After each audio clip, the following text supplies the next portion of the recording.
Hare Krishna, Hare. How do I make it bigger?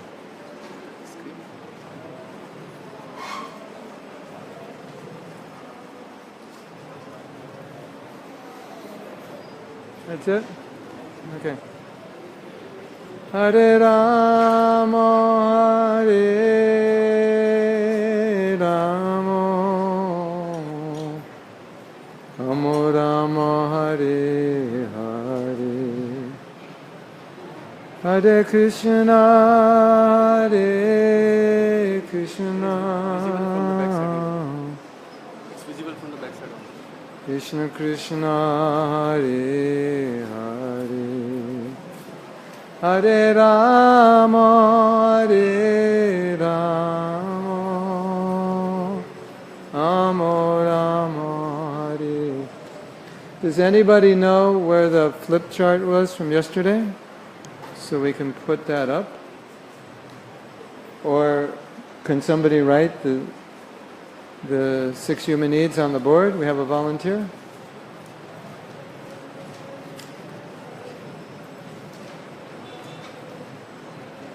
Hare Rama, Hare Rama.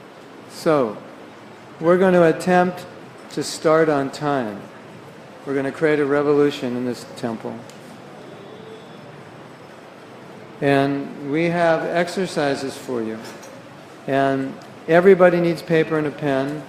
And if you don't have a paper and a pen, go up to the temple president and he'll figure out what to do. I hope you'll figure out what to do. So raise your hand if you need paper and a pen.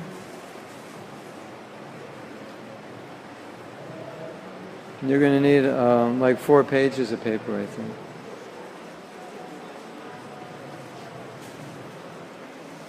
Do we have another microphone? Hare Rama, Hare Rama, Rama Rama, Hare. So while we're waiting for people to come, I thought we could review a little bit from yesterday. So I would like to ask you if you could share something that you remember from yesterday, and just raise your hand, and this great devotee here will bring you the microphone, just like Garuda. Yes. And if you have questions also, you can ask.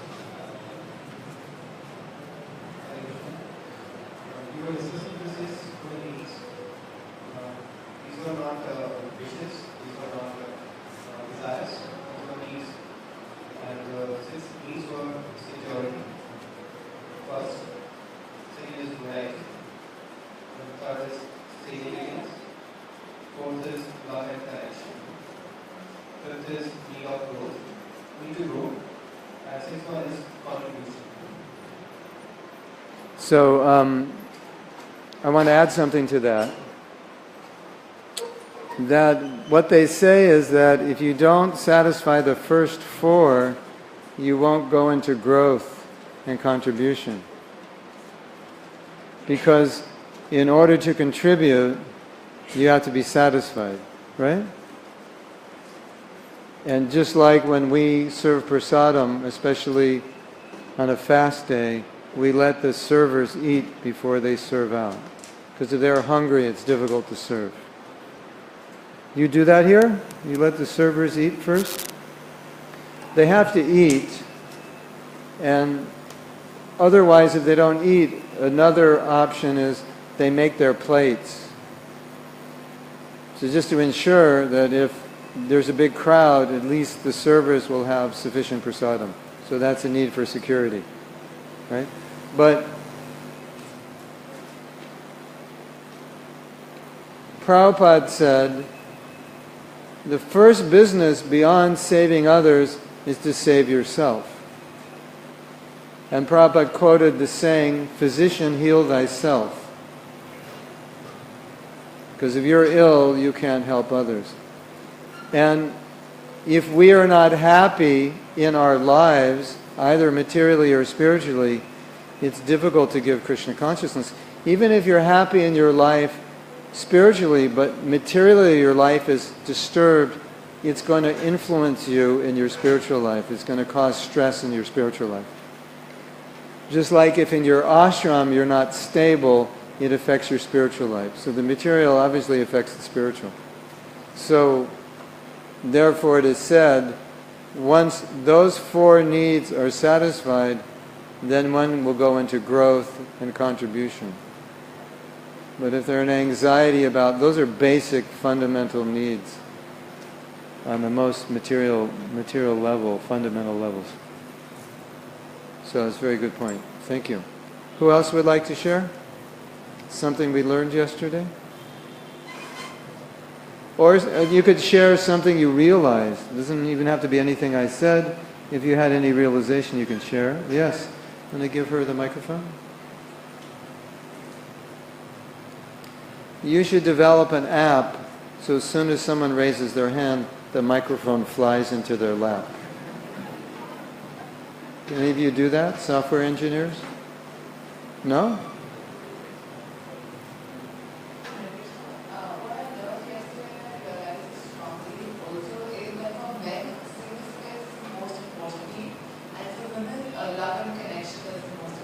Yes, very important. Now, if a man's very Krishna conscious, that may no longer be his most important need. Or you could say if a woman's very Krishna conscious, it may no longer be their most important need. But in general, until we're very Krishna conscious, those will be primary needs. Usually that will be the number one for men and the number one for women.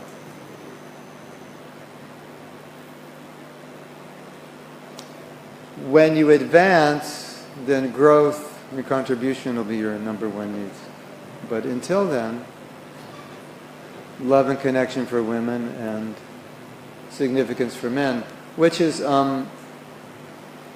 something we're going to deal with today. One of the exercises we're going to do at the end is that you're going to try to evaluate the two most important needs, or the most important needs of the people that you either live with or work with, or both. So you can try to fulfill those needs. So you know that most men want significance, most men want love. If you're married, you want to figure out what else they want. And so that's an exercise we're going to do today.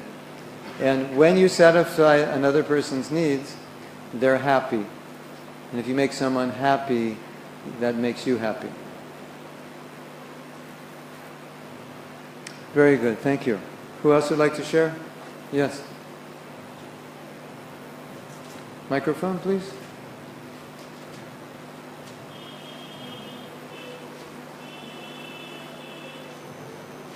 You have to develop that app. We'll call it the Brahmastra app. You type in where it's supposed to go and the microphone just goes to that person. You also told that these are the basic human needs, and everybody tries to fulfill these needs either in a healthy way or unhealthy way. Yes, very important. Because they're human needs and we all have them, we're all trying to fulfill them. And some ways make us very miserable and can even be destructive to us or to other people, and some ways are very healthy. Like we said, you can get significance by feeding people, you can also get significance by killing somebody.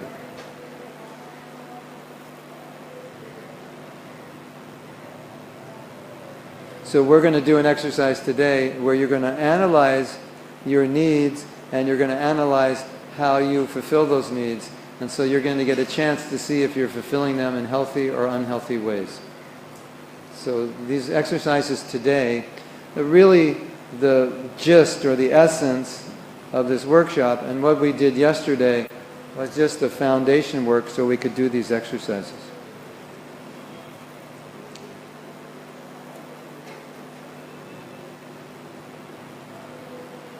Which is why sometimes it's better to do this exercise in one day, because if you do the first half and you don't do the second, It's like you got the bread, but there's nothing on it. You didn't get the sandwich. So now, you got the bread yesterday, now you're going to get the, I don't want to say meat, because we don't eat meat. What do you put on your sandwiches here? Cucumber, carrot, tomato, cheese. Now you'll get the cheese and the tomato. Okay, who else would like to share? Yes.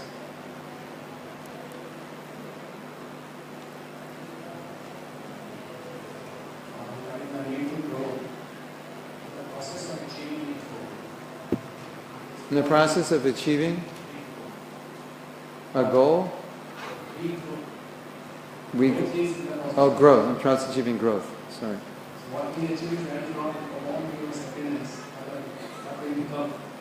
Oh, yeah. We were talking about how in our society we're very much oriented towards external results. But the real jewel of our work is who we become, more so than what we achieve. So growth is about who you're becoming by what you're doing, right? And that's Bhagavad Gita. It's all about who Arjuna would become, not whether he'd win or not. Isn't that interesting? What you're becoming is more important than what you're achieving. Because Krishna was focused on dharma. He was focused on Arjuna's consciousness, not on his results. Right? So the whole Bhagavad Gita it wasn't really spoken to win the battle of Kurukshetra. It was really spoken to make Arjuna and ourselves a pure devotee. Right? And if Arjuna lost the battle, that would have been unfortunate for the people of the world, but the same instructions would be there. Correct? So we would all benefit from Krishna's instructions whether Arjuna won or lost. Yes? Huh? Hanji? Hanji bolo. Yes.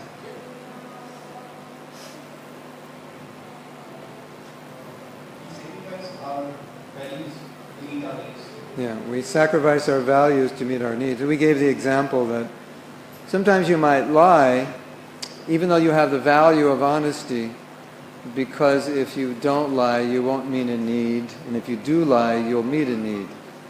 Isn't that interesting? The needs are so fundamental that we'll even go against what we believe to fulfill a need.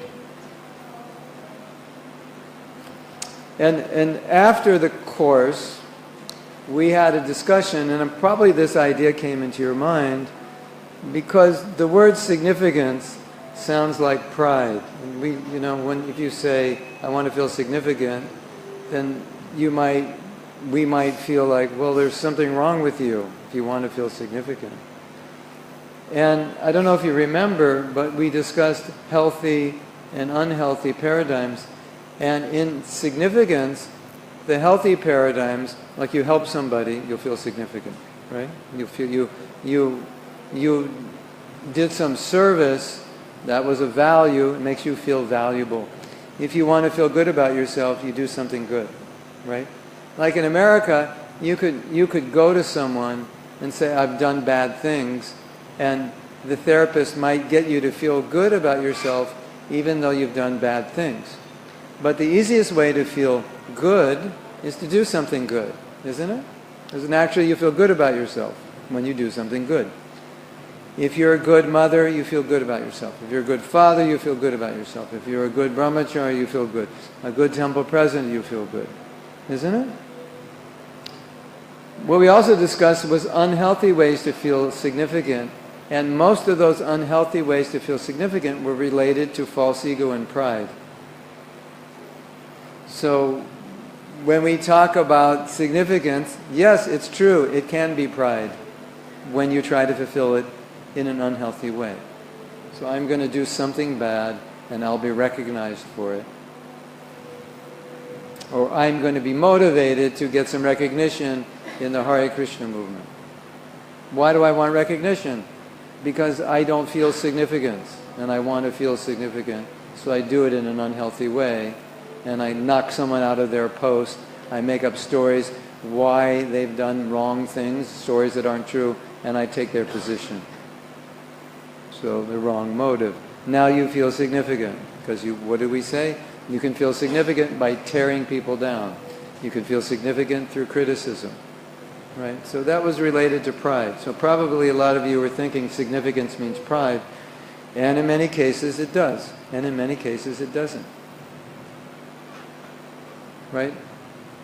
You opened this temple, you probably all felt, those of you who worked on this project, probably all felt pretty proud that you did this. When you open the new temple, Rohini temple, whoever worked on it is probably going to feel, we just did something significant. But they could feel very humble that it was all Krishna that did it. But I feel like I did something valuable in my life. Right? I have a godbrother, he opened the temple in South Africa. He built the temple in South Africa. Maybe you've seen pictures of it. And after he built it, he felt this was something Prabhupada wanted. It was a major step in the movement. And he didn't feel proud, but he felt that he had done something. He felt significant himself. He had done something that pleased Prabhupada. He had written to Prabhupada that in the early years of South Africa, when the preaching was just started, it was just brand new, they had Janmashtami, and 50,000 people came. And you might think in India, well, 50,000 people, that's not very big. Probably Juhu temple gets that every Sunday, right? Something like that. But this is the beginning of preaching in South Africa. It's just starting. So 50,000, if you just start a temple, like you just open a temple and 50,000 people come, that's pretty good. And Prabhupada said, when I hear these stories of this, when I hear about the results this disciple is getting, it makes my chest swell in pride that I have such disciples. So Prabhupada was also feeling significance. The disciple was feeling significance that we're doing something of value, but nobody was becoming proud. See the difference?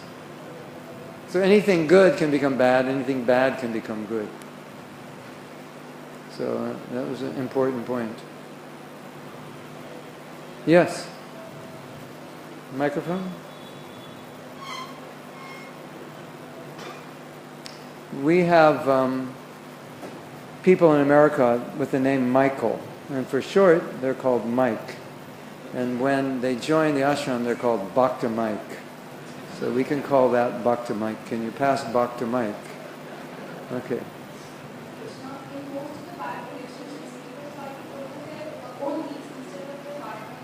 Yes. In most relationships, people are trying to fulfill their own needs instead of their partner's needs. And the world is full of paradoxes, and your needs will be fulfilled by fulfilling your partner's needs because they'll become so happy they want to fulfill your needs. And Prabhupada describes that in the Bhagavatam, and it's also described in Mahabharata, that when a woman fulfills the needs of her husband, well, in Draupadi's case, husbands, her needs are fulfilled. That's generally. Of course, Kali Yuga is changing, so maybe sometimes people are not grateful, so you fulfill their need and they don't reciprocate. But in general, when you fulfill another person's needs, they're inclined to fulfill your needs. Let's say you have a need for growth, and somebody helps you facilitates you so you have time to read or study or exercise or whatever. You'll feel very grateful, right? But if you're trying to study and someone knocks on your door and says, "Get out of your room, come here, sweep the floor," and this is really important for you, you want to read every day, or you're doing exercise, you really need it. Stop that, we need your help here. That's upsetting. So when you understand another person's needs and you support it, it's natural they want to reciprocate because they sense you're supporting them, right? Like if you want to preach and your wife helps you, you're contributing and you feel very happy that she's helping you. And Prabhupada's wife didn't help him. So naturally, Prabhupada Prabhupada it wasn't working for him. But he had the desire that they would preach together, but she didn't want to. So Prabhupada is the emblem of contribution.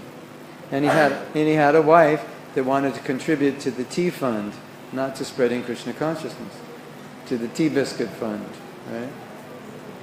So she wasn't interested in his preaching. So it didn't work. And his intention was not to leave the family. His intention was that they would preach together. Did you know that? So if someone in the family likes to preach and another member supports it, naturally they're happy. If another member undermines it, and that need is very important for you, that can create a problem.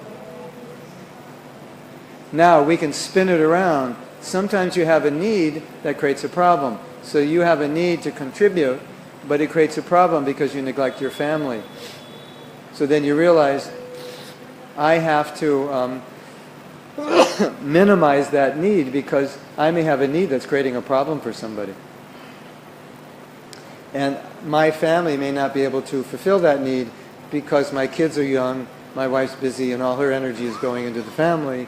So if my needs to go save the world, that need can only really be practically fulfilled when the kids are older and she has time to help me. But she might have to neglect the kids to help me, so that it doesn't work.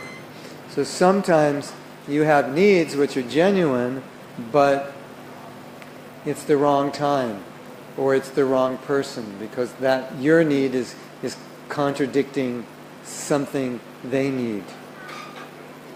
And so sometimes you have to alter your needs. And we're going to do an exercise where you get to look at your needs and get to see what your priorities are, and then look at those priorities and see if those priorities are actually creating problems for anybody. Because it's possible they could be. Does that make sense?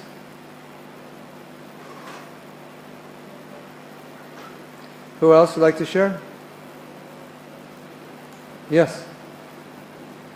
Bhakta Mike is going in the back. Can you pass Bhakta Mike? You know, microphones do a lot of hearing. They hear more than, but they're not absorbing.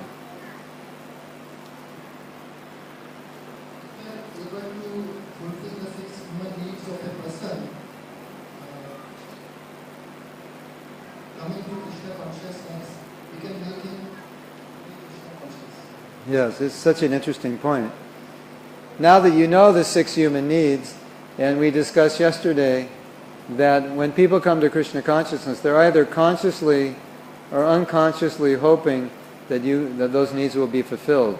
And even if they came to Krishna consciousness not even thinking that I'm looking for any of these things, but if Krishna consciousness satisfies these things, then, according to what we understand about human needs, when people's needs are satisfied by specific activities, they become addicted to doing those activities because the needs are so important that we want to do the activities that fulfill those needs. So they'll actually become addicted to doing certain things if it fulfills their need, either bad or good. So isn't that interesting? If we can learn how, through Krishna consciousness, to give people certainty, variety, connection, significance through appreciation. I don't know if I mentioned yesterday, but Prabhupada, he lavishly appreciated the devotees. If you read his letters, you'll see that. He very lavishly gave devotees appreciation and encouragement, because everybody needs it, and then we give them significance, a service that makes them feel good, and then facilitate their growth and engage them in ways that they can spread Krishna consciousness. They're satisfying all 6 needs in the Hare Krishna movement. What could be better than that? And they'll stay. And any time we could make this theory, which I believe is true, any time a devotee is thinking of giving up or maybe becoming lax in their Krishna consciousness, we could ask, well, what need is not being met in the Krishna consciousness movement? Because if it's not met here, you have to go outside to meet it. Right? Some devotees have told me, I don't meet my need for variety in Krishna consciousness. And I'll say, why? And you'll say, well, we don't have many novels, we don't have much drama, movies, music's all the same, ching, ching, ching, Hare Krishna, you know. And I like music, so I listen to Bollywood songs, you know. In other words, it's too much, there's not enough variety. Some devotees have said, I need more variety, you know. I'm a musician, I can't just listen to ching, ching, ching. I need something else, right? Or, you know, I'm a writer, I write books, I want to read, you know, interesting stories, you know, fiction stories about spirituality. So then they go read Shakespeare or something to satisfy their need for literature. So, have any of you ever seen that reality? You know, it's like I'm a musician, so when kirtan is bad, I suffer more than all of you. If you're a good cook, when prasadam isn't good, you suffer more than anybody, isn't it? If you're an artist and they go paint the room purple and green and orange and pink and all the brahmacharis going, wow, that's so cool, you're outside vomiting, you know, because it has no aesthetic sense to you, right? Isn't it? So we have to, you know, be sensitive. If we can meet people's needs in Krishna consciousness, they don't have to go anywhere else. Right? Actually, I made many albums which were kind of like Western music mixed with Eastern, because I knew people had that desire. They wanted to hear that, and I thought, well, if they want to hear it, we better make it Krishna conscious, because they're going to hear it anyway, right? They're going to listen to that kind of music. So I thought, well, I'll make it, and I'll put the Maha Mantra there. Then you can listen to Western music, but it's got the Maha Mantra. And in my latest CD, like 4 songs have English. So, you know, you like English songs, all right. Bhagavad Gita in English, you know, there it is. Dramas, movies. I think last year there was like 7, 8 documentaries made by devotees.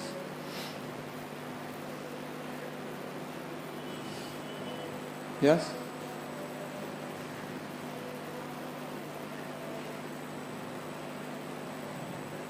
All right, what else did we learn? Yes. Yeah, sure. Question, yeah. Go ahead. Dr. Mike, over here.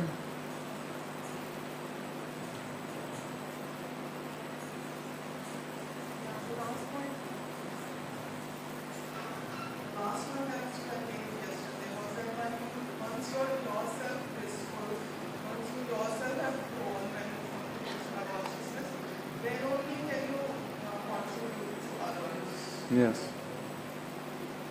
Not only can you contribute, but we could further say it's the only genuine way to contribute. Let's say, for example,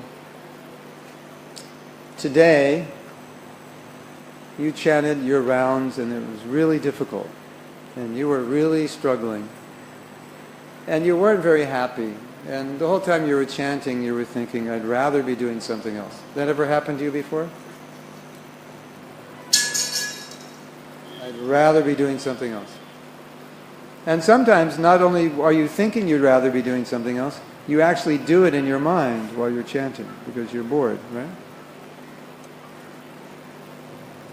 And let's say that's been happening for the last few weeks or a few months. Now we have these little mantra cards. It says, chant Hare Krishna and be happy, or chant Hare Krishna, your life will be sublime, something like that. You have those cards here? You give them out to people? In America we have little cards. Chant Hare Krishna and be happy. Right? So now I've been chanting japa, some really bad japa for the last month, really struggling, and I'm very relieved when I finish my 16 rounds that I don't have to chant anymore the rest of the day. You ever had that experience? And it's like, now, finally I finish them and it becomes a relief, right? So then you go out on Sankirtan to give out these little cards that say, chant Hare Krishna and be happy. Can you actually communicate that unless you experience that? Excuse me, sir, take a card. Chant Hare Krishna, you'll be happy. And he's like, he looks at you and he goes, I'm not going to chant Hare Krishna. I'll become like you. You look like the most miserable person on the street. isn't it? But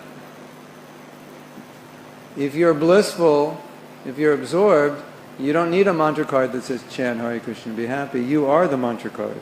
They just see you and they go, why are you smiling so much? What's wrong with you? Why are you happy?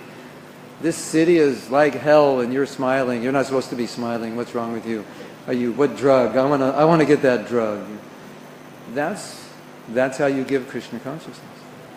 You give it because it emanates from you. Right? You agree? To think you can give it any other way is only partially true. Of course, you can study, you give Prabhupada's books, you explain the books, that's all true. But people have to see it. That's the real preaching. They see it. You know, they asked Prabhupada, they said, if you go to America, this was 1976, if you go to America, what will you do? He said, I will go to Gita Nagari, it's a farm in America, I will sit down and I will show you how to live off the land. And the idea of Gita Nagari is the village where the Gita is lived. He said, we need to show people not just philosophy, but lifestyle. So you need to show, so we don't have Gita Nagari, we have temples in the city.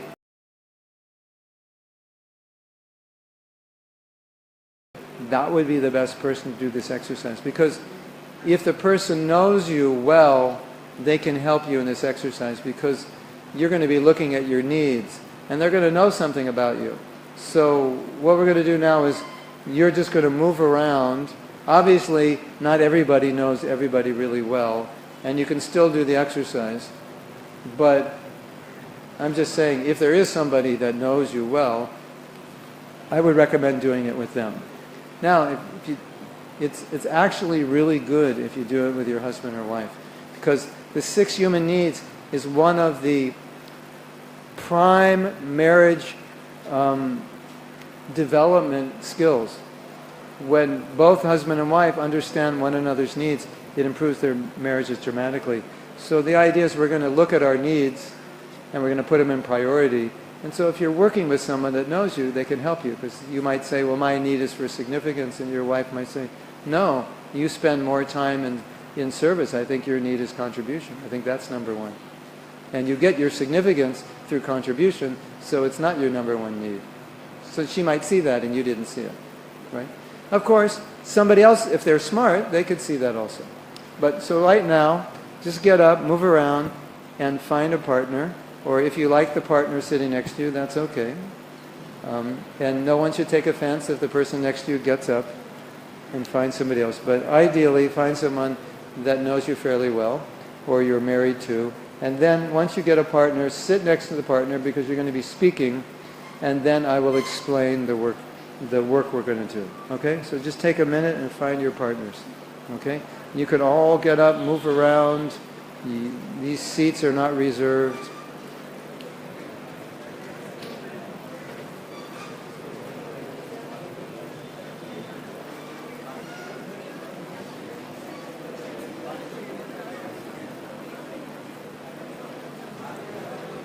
Hare Krishna.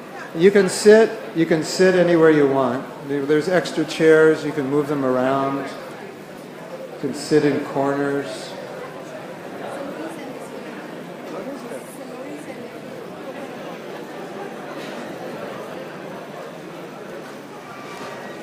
She sent a video as well. If I have time, I'll share it with you. She sent a video. Oh, thank you. Very well. Jai.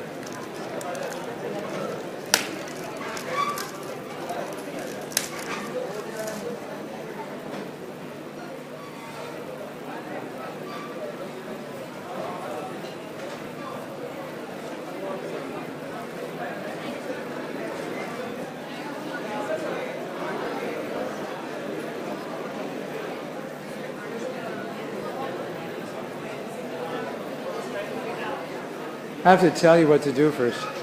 How much time? As much as you need. Okay. If you can't find a partner, raise your hand, and we'll find one for you. Okay. You two are partners? No. If you don't have a partner, raise your hand. Okay, find someone with their hand raised, and that's your partner. You need a partner. You need a partner? He needs a partner. Any ladies need a partner?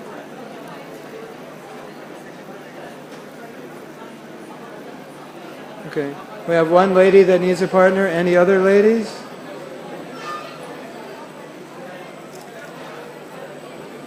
Can you open that for me? I'm not that intelligent.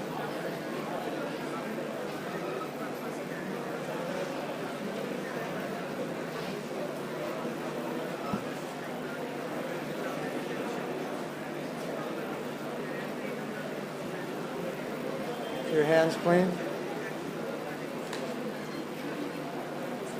Okay. Is there anyone that doesn't have a partner? We have one man that needs a partner. Do we have another man that needs a partner? Yes? Right here. Wait. You need a partner? No.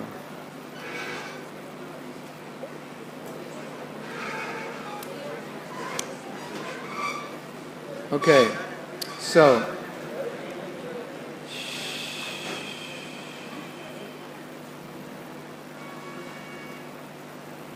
your instructions are on the board, on the slide, and I'm going to explain them. You've done number 1, you have a partner. Number 2, make a list of your needs in order of importance. So, it's not going to be in this order. You're going to look at your needs and you're going to think, what need is most important to me? What's second most important? What's third, fourth, fifth, and sixth?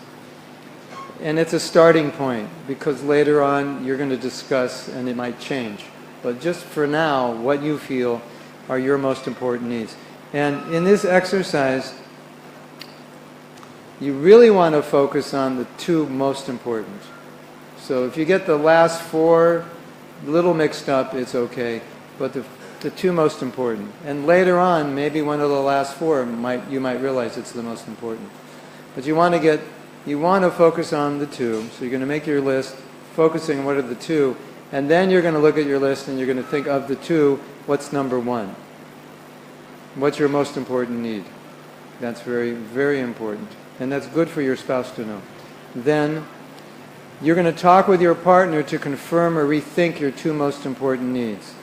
So once you make your list and you're pretty certain these are your 2, then you're going to explain to your partner why. And in that discussion, your partner might sense that maybe something else is important, especially if it's a husband or wife or brahmacharis that are very close. They might say, I'm not sure that's your most important need, because I see that you're very much motivated by this. And I think you're, like we were saying, you might say, you say your number 1 need is significance. To say, I think your number 1 need is contribution. And that actually, although you have a strong need for significance, it comes through contribution. And if you put contribution down as 3 or 4, or even 2, that doesn't make sense to me. So if you know the person, or you have a mystic power that you can see into their heart, you give them some feedback. So you're discussing it. And number 5 is you're explaining why you chose those. So your partner is telling you, these are my 2 most important, this is why I chose them, this is why I believe they are. And they're listening. And they're going, okay, that makes sense, or I'm not sure. What about this? So you're having some discussion. The discussion is to clarify. Because your brain works one way when you write, and it works another way when you talk. So what you write and talk could come out, may not be the same. If it is the same, it just confirms that you made the right choice. Okay? Now, number 6 is a very interesting question. You might say, significance is my number 1 need, but the question is, does that serve you? Does that actually help you? And you might realize, in my desire for significance, that need, it's causing me to do things that are undermining my goals in life. So it's actually not serving me. So that's an interesting question. Are my top 2 needs actually helping me? Or as I said earlier, I may have a need for contribution, but it's destroying my family. So even though it's a need and it's genuine, is it actually serving me or is it undermining me? Right? Or I have a need for significance, but it gets in the way because people misunderstand me and they think I'm proud when I'm not, and now my relationships are bad. So you have to think. And then, can you meet one? Okay, so then maybe you realize, okay, this need is not a good need because it's getting in the way of something else. So then you finally get your top two, and then the last question, can these top two needs be met right now? In other words, do I have needs that are very difficult to meet? And if that's the case, do I want to change my priorities? If I say, contribution's my top need, but I can't meet it now because I don't have any time. I work 50, 60 hours a week, then I have family. And although I want to save the world, if I give more time to saving the world, it's going to undermine my life because I'll have no time for family, I won't have time for exercise, I won't have time for growth, etc. So you want to look at your needs and see, is it actually possible to fulfill them? And if it's not, then I have to reevaluate. Does that make sense? Do I need to change them? Maybe, my top need is certainty, not contribution, because my family's topsy-turvy right now, and they need certainty, because they think I'm going to take sannyas next week, and it's causing them, because I'm always doing contribution, they think I'm going to become a sannyasi. So maybe the best need for me is focus on certainty, because that will pacify them. So you have to think about these things, all right? So that's what you're going to discuss. First, you're going to write down your list, noting the top two in the order of importance, and then you're going to have this amazing discussion to help clarify. Are these actually my top two? Can I meet them? Are they helpful? Do they undermine me? Do I have to change them? Does anyone have any questions on what we're doing? Hare Krishna. Finally, she's come. Yes? Sometimes it's being mixed up. I have a need to people also, so that I feel significant. I have a need for it. Contribute so I feel significant. That you're going to discuss.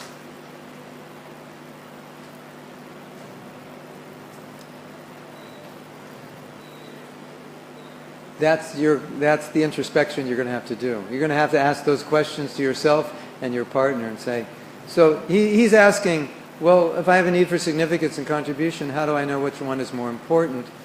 In the discussion, you could just say, these are my two top needs, but I'm not sure which one is more important. And I just need to discuss this. So your partner says, okay, let's discuss. And your partner might say, okay, well, you think that contribution is most important. Why? And if significance were most important, what would you say? Why would you say it's most important? Why would you say it's more important than contribution? Right?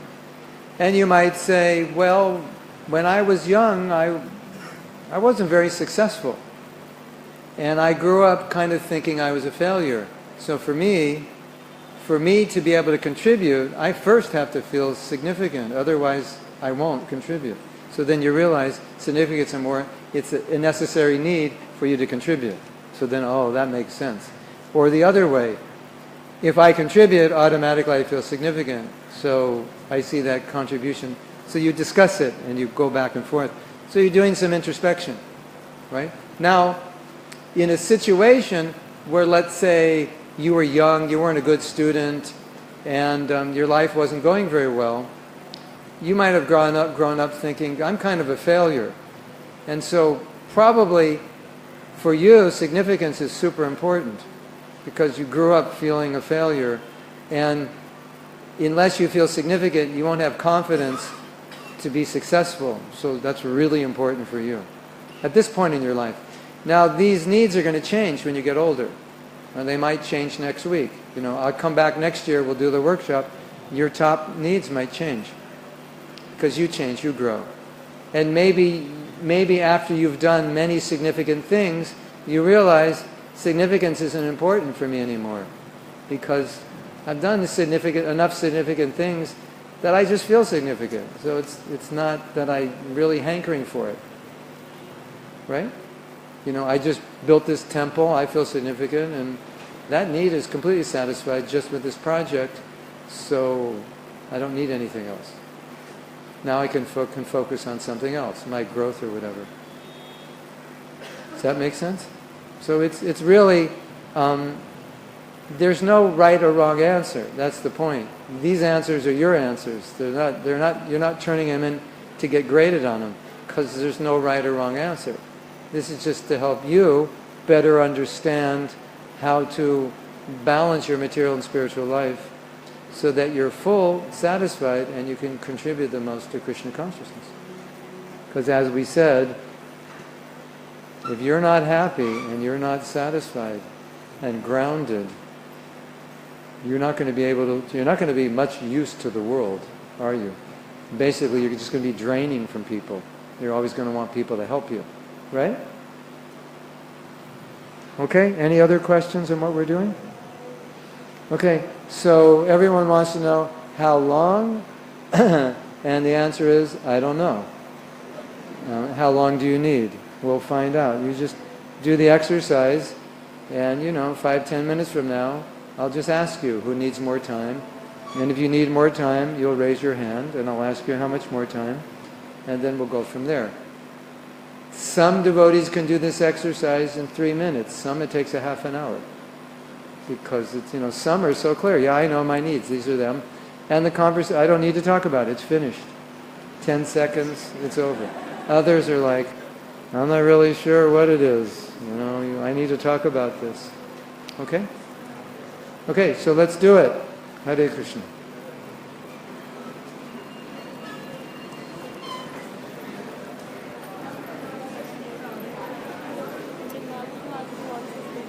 Who? Where is she? On the phone. About? I don't know. She just said to make me speak with her. Just call her. Wants me to call her? Should I call her? I don't know. Where's my phone?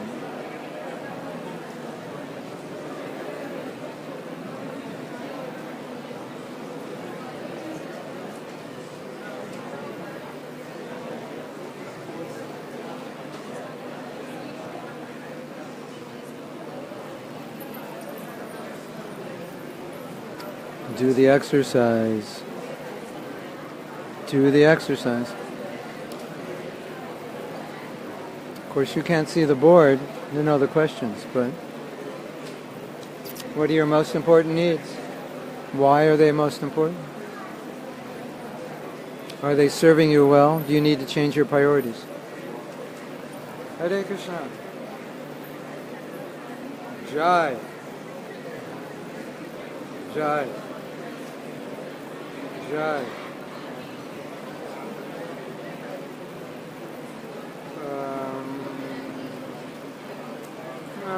Maybe 9 o'clock.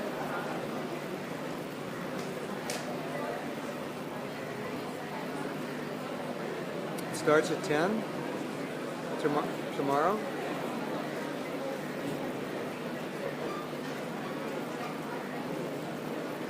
So I guess I should come before, maybe a little earlier. Yeah, so maybe 8:30 or so.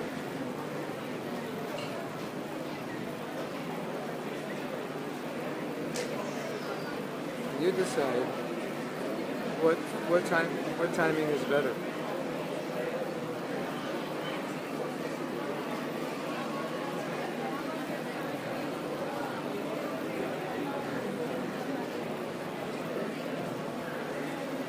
Fine with me. You decide.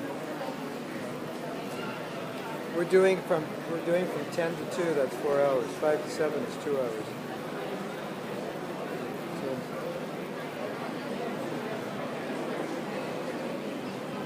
whatever you all decide, is fine with me.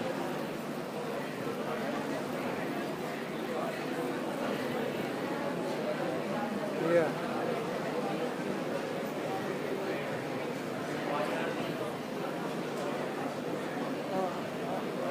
I'll go to his house first.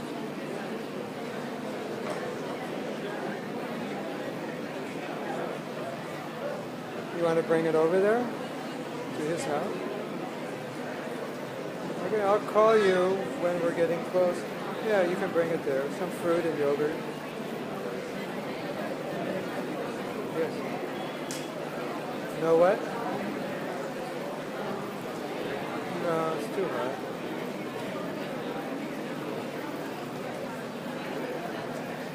Okay. Keep me posted on the timelines. All right.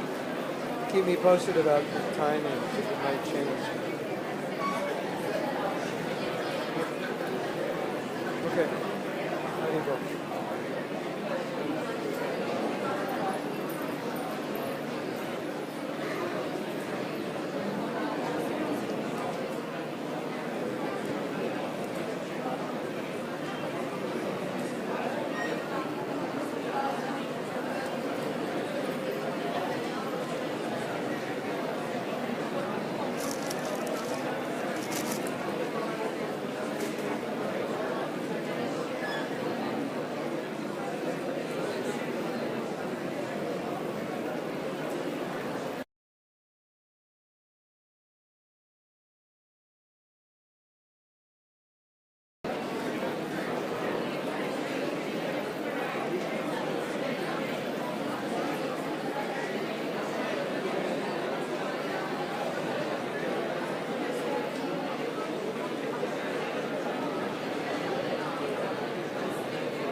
Hey, Mrs. Sneha, you've been hiding from me. No, I didn't even know you were here. I'm just looking up to know. How could you not know?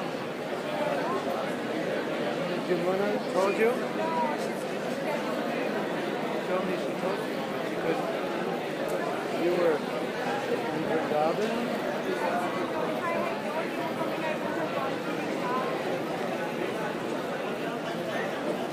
It's weird. Anyway, I have a website, has my schedule on Facebook. And you have to follow that. Then you'll know. And you?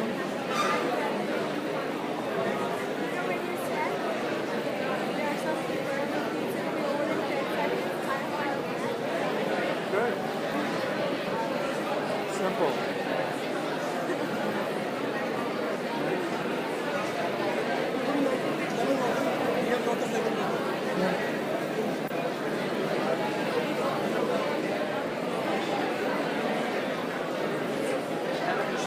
That sleeping, mating and defending, are these also needs? So how can we classify in these 6 needs? You have to figure it out. It's all security. According to me, it's all security. Those are all security. Eating, sleeping, mating. Security, variety. I mean, you know, if you're a play.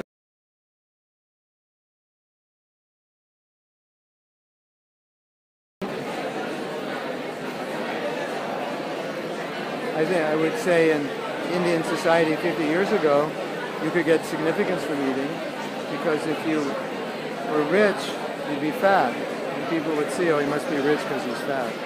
So you get significance from eating. Right? Defending can give you significance. Can give you certainty that you're protected. Right? You're just thinking, you'll see. Hare Krishna.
schedule? I'm in the middle of a seminar. It's so loud in here. Why don't you send me a text message? Send me a message.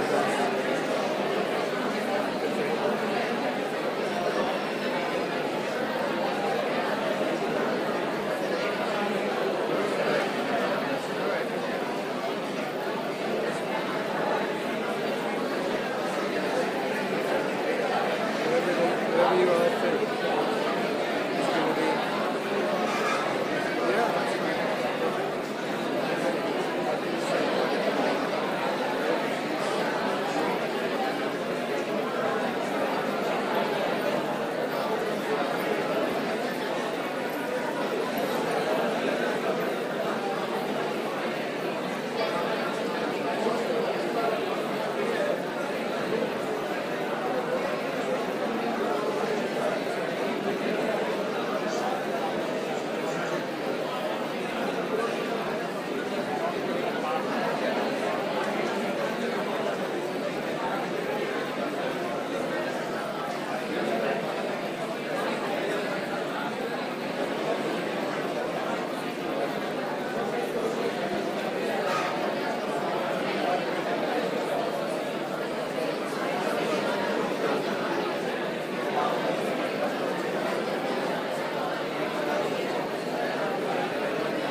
Hare Krishna.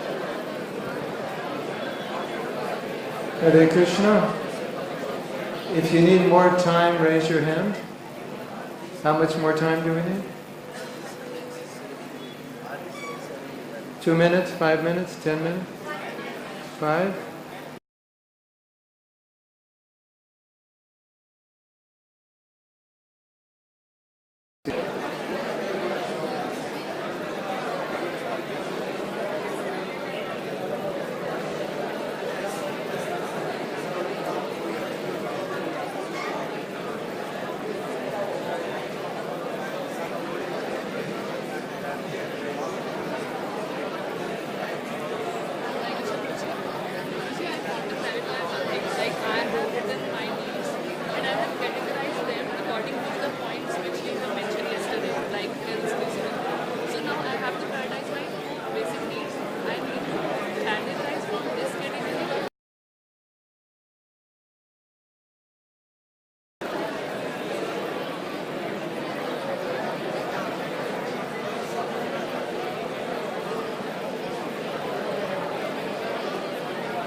talking about giving.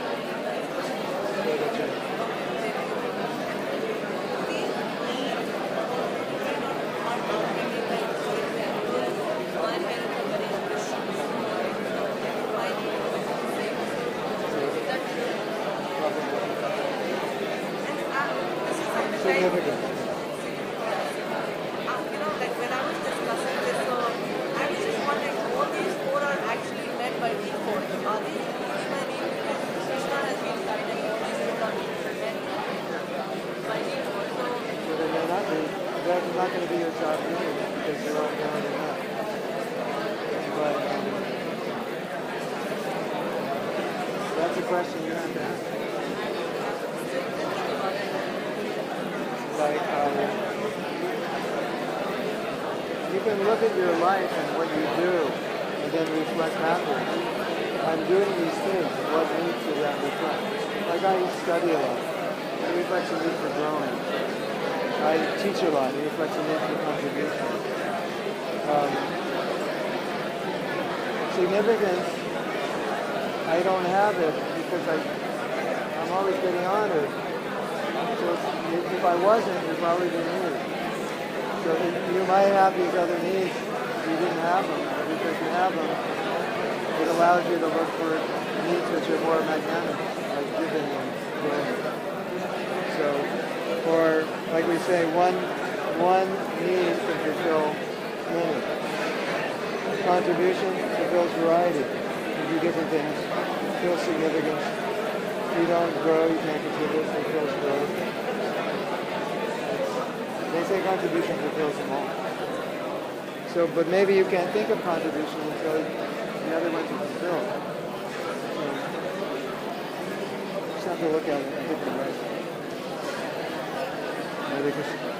Okay. Okay. That was an Indian 5 minutes, which is an American 10 minutes. Do we still need time? Because if we may not get to the other exercises, okay. So, would anyone like to share, or is anybody more confused than when we started the exercise and they want to ask some questions? Yes. We have the mic. Bhakta Mike anywhere?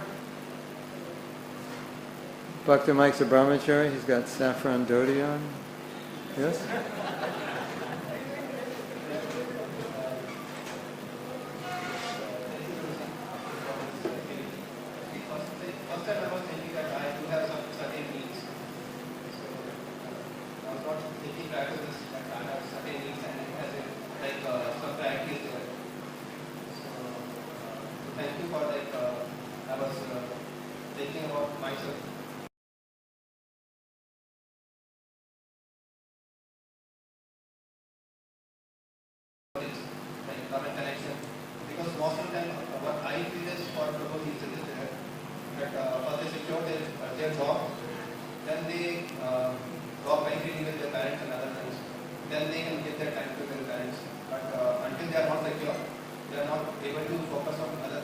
Yes. First they fix one thing, then they focus on some other things. So at different stages of life, different things will be important. Maybe when you retire and you have enough money, security is not important. Or you get promoted and your job is very secure, you stop thinking about it. Like, most of us don't think about food. It's not an issue. But some people think about it. Right? So once you don't have to think about it, it's still an issue, but it's not an issue because it's always there. Something like that. As a side point, two devotees asked me what eating, sleeping, mating, and defending is. If that's, what category does that come under? And I said, it could come under different categories for different people. Because sleeping also comes in a house. And if you have a really nice house, then, and a really nice bed, then it becomes significance. Look at my house. Right? Look at my neighborhood. Look at this big bed I have. Isn't it? 50 years ago in India, maybe 30 years ago in India, eating was also significant because the poor people were thin and the rich people were fat. I don't know if that's still true. But when I first came to India, when I would go on a train, everybody was thin. Most people were thinner than they were on airplanes. So then I understood wealthier people can eat richer food. So that seemed to be a status symbol, to be a little, what you call, we call it fat and you call it healthy. So healthy is a nicer way of saying fat. But in America we're not so nice. So we called it fat. But that was a sign of wealth, right? That you could eat nicely so you could get fat. So, eating could also be significant. Obviously, sleeping and eating is security, for sure. But it could be significance. Defending can definitely be significance. I can beat you up. I'm more significant. So it depends on how you fulfill the need and what you need to get from it.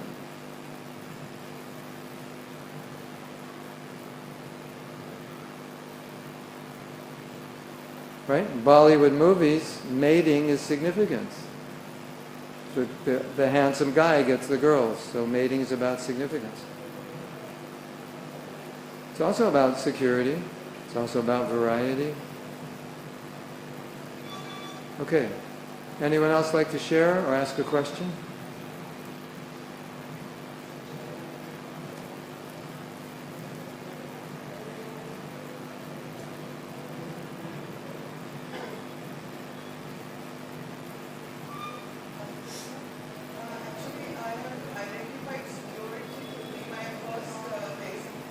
Okay. In terms of spiritual, context of spiritualism, because I'm not initiated right now, and I've almost decided upon my spiritual master, but the process hasn't been at all.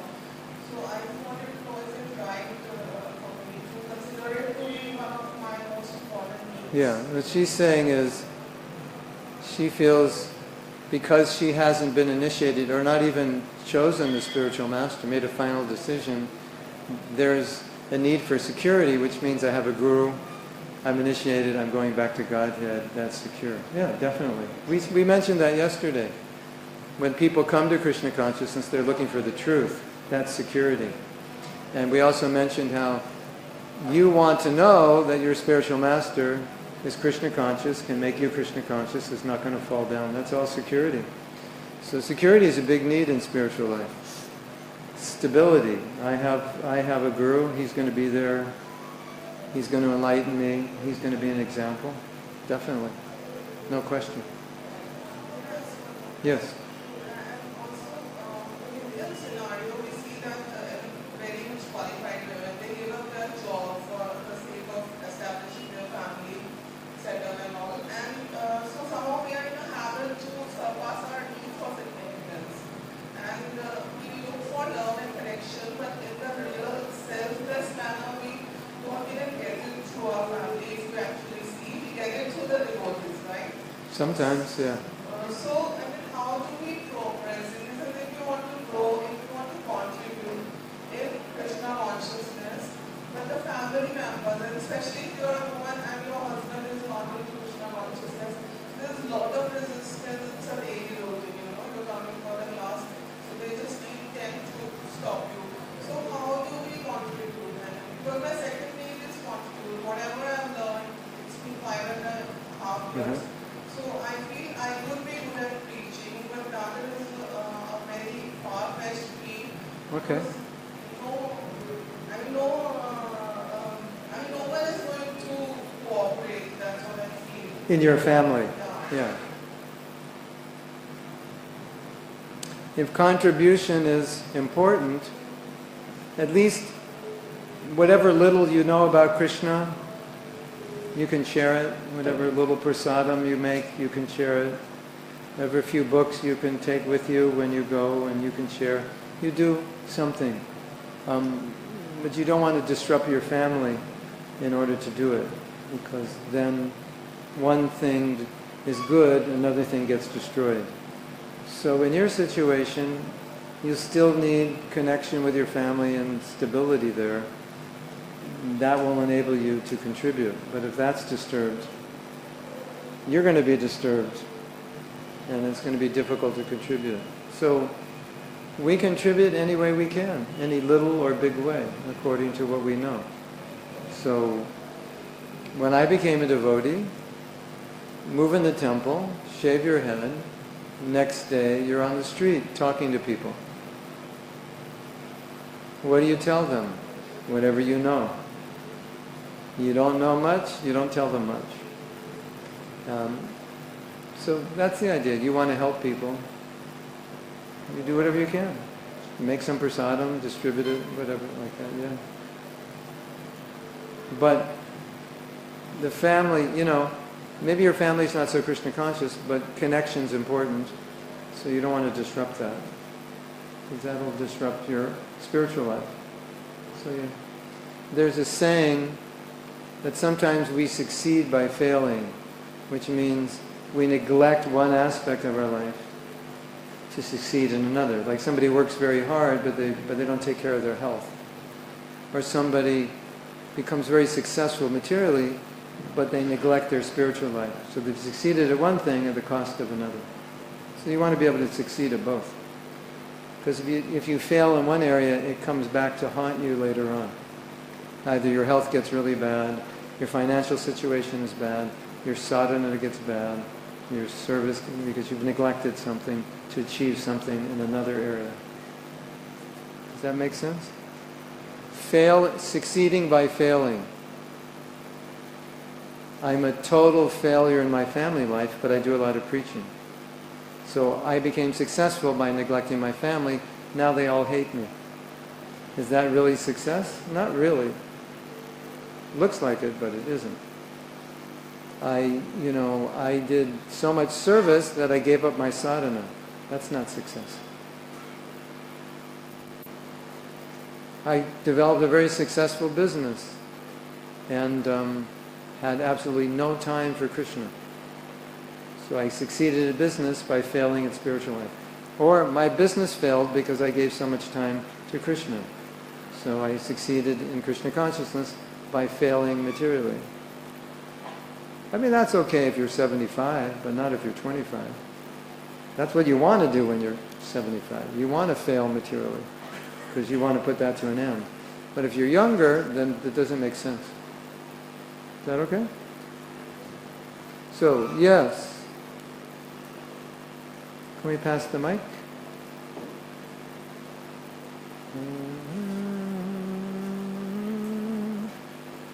Hare Krishna, Hari Bol. When I was giving priority to my needs, When you were? just right now, when I was giving priority, Priority, yeah. I gave first priority to the only group. So then I found that the satisfaction of this need is dependent on the satisfaction of the other needs. Yes. Right? Byproduct. So you didn't have to approach it directly. I found that if I want to go, I have to satisfy the need to variety, security. Yeah, exactly. Then what is the top priority? Satisfy those needs, and then growth and contribution will gradually become your priority.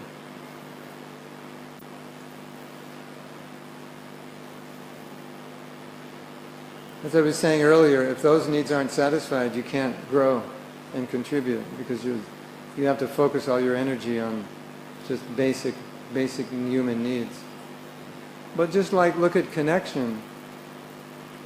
Connection's essential for advancing. We need Sangha. Contribution gives you connection also. Or if you want to contribute, automatically you'll get more association, so you have the power to contribute. So sometimes one will give the other, or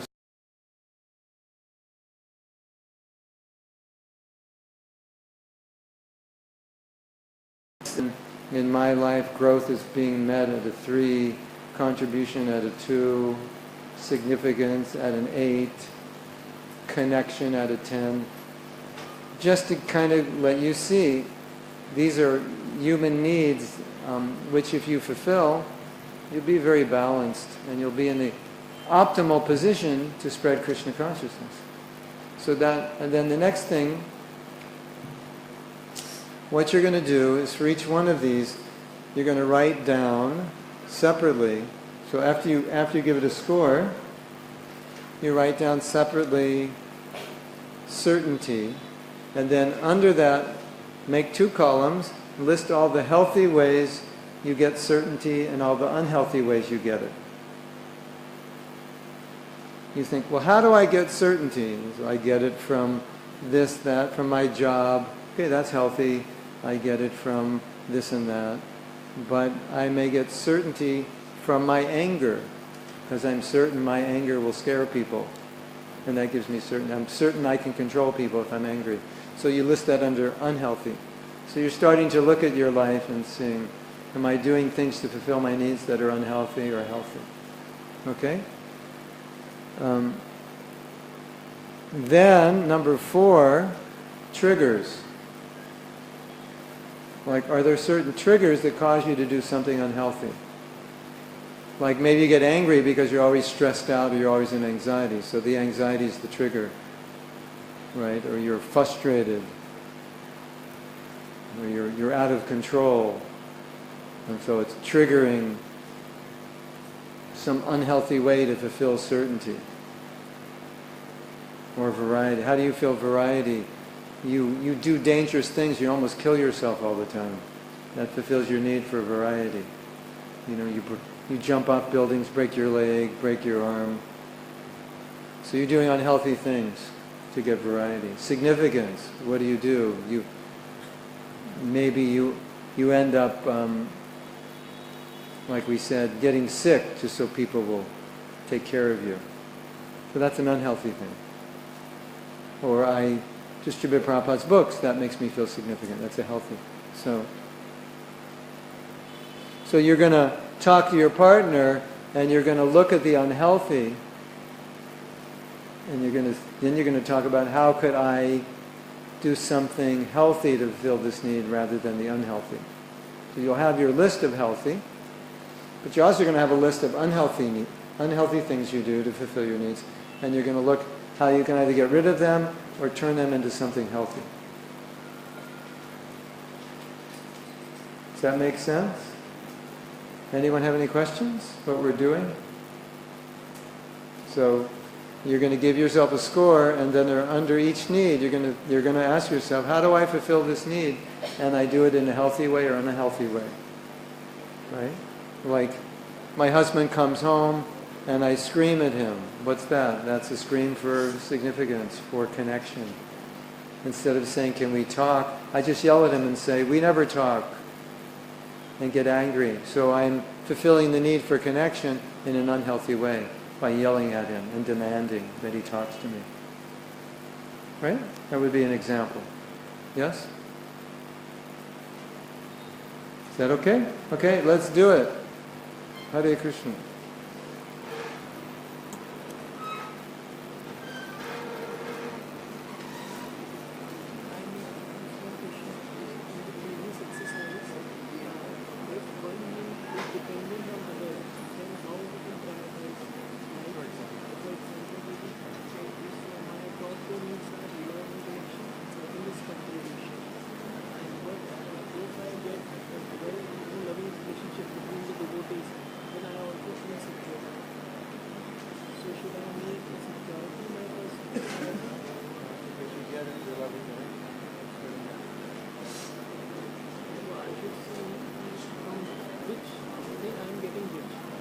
As long as you're getting it, it's up to you. You can, but if you feel that it's enough, then you don't have to try to leave it. This exercise comes up. And you might, through this exercise, realize that I'm trying to meet my security needs in unhealthy ways. So maybe I have to make it more of a priority and find healthy ways to do it. Or you might realize actually it's fully meant for my future.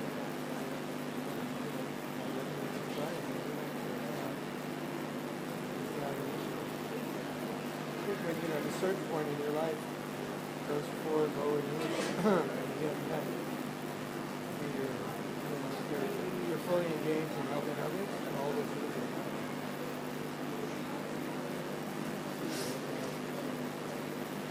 You're giving them the truth, that's secure, and helps them. Varieties of engagement. You feel good about yourself. Give and you grow. It's all about contribution. You might realize contribution to growth is all you need. That'll fulfill everything else.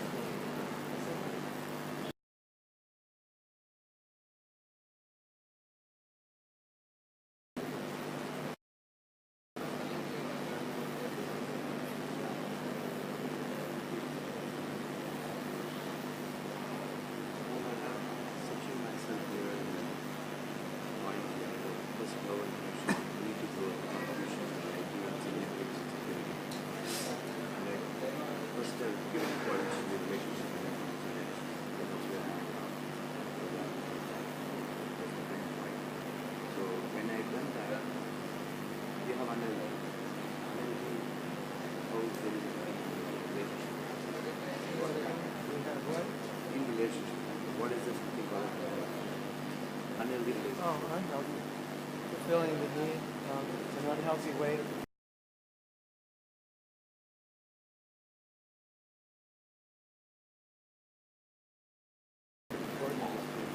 It's importance that we are giving. It's not the analysis what we're doing, it's the importance that we are giving. Yeah. So that's the idea. You might say, for me, growth is the top. But how are you doing in growth? And you say, okay, then your score. That's my score is 3. I'm not doing enough. But it's not in relation. Your score is not in relation to what's important. Your score is how.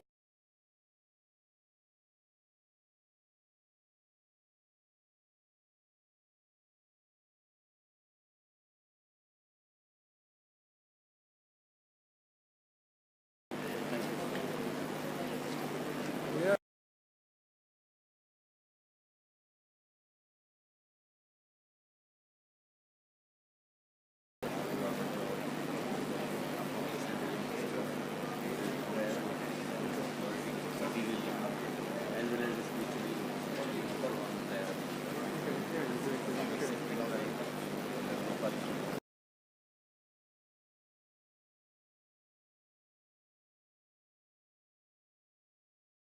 The need to grow and control.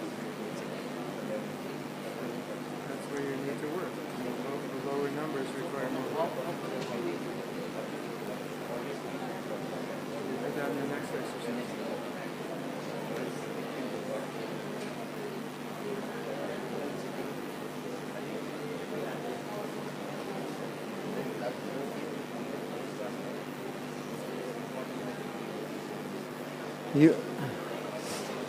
You may not have unhealthy ways to fulfill your needs. It's possible you have only healthy ways. So don't think you have to find an unhealthy way if you don't have one. It's just, you might discover you have unhealthy ways, and you might discover you only have healthy ways.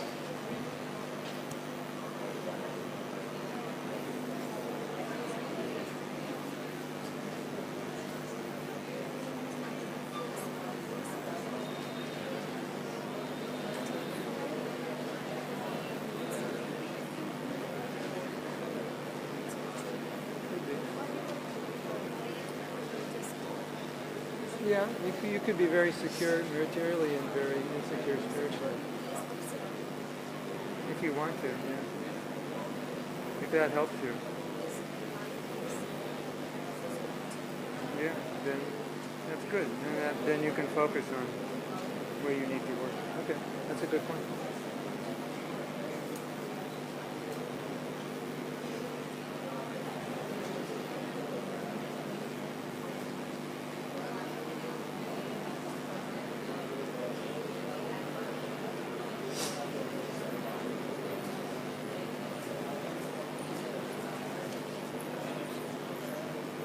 One second.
Yes, ladies.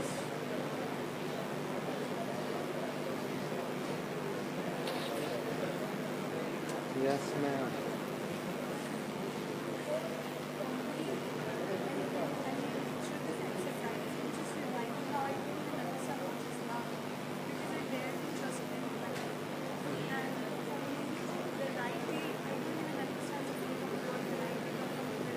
Look at your sorry. It's full of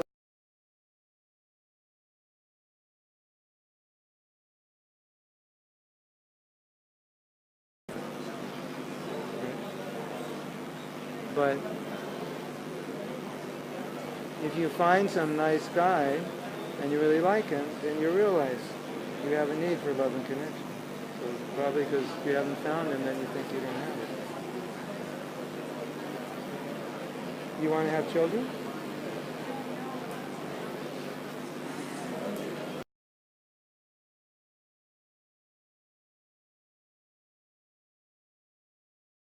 When you do your work.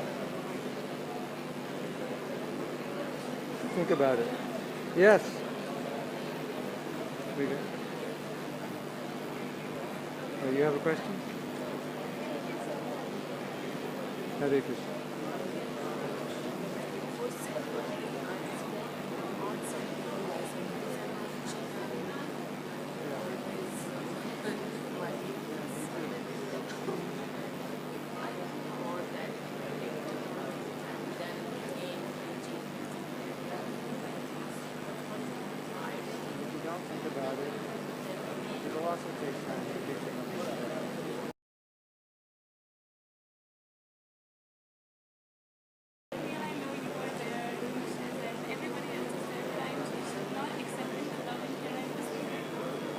It's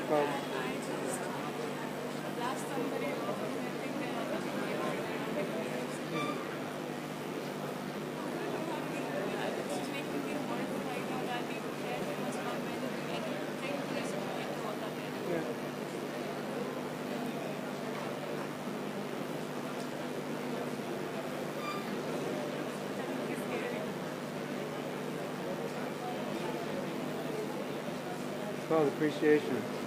Just meditate on appreciation. Appreciation means any little thing anybody does, you feel grateful for. And low self-esteem means you can't appreciate it because you...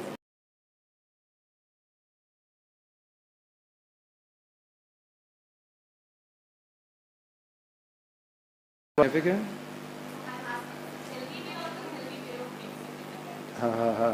Let's take a vote. A mother hitting a child. How many think it's a healthy way of being significant? Raise your hand. How many think it's an unhealthy way of being significant? Okay. How many don't know? How many don't understand the question? Yeah.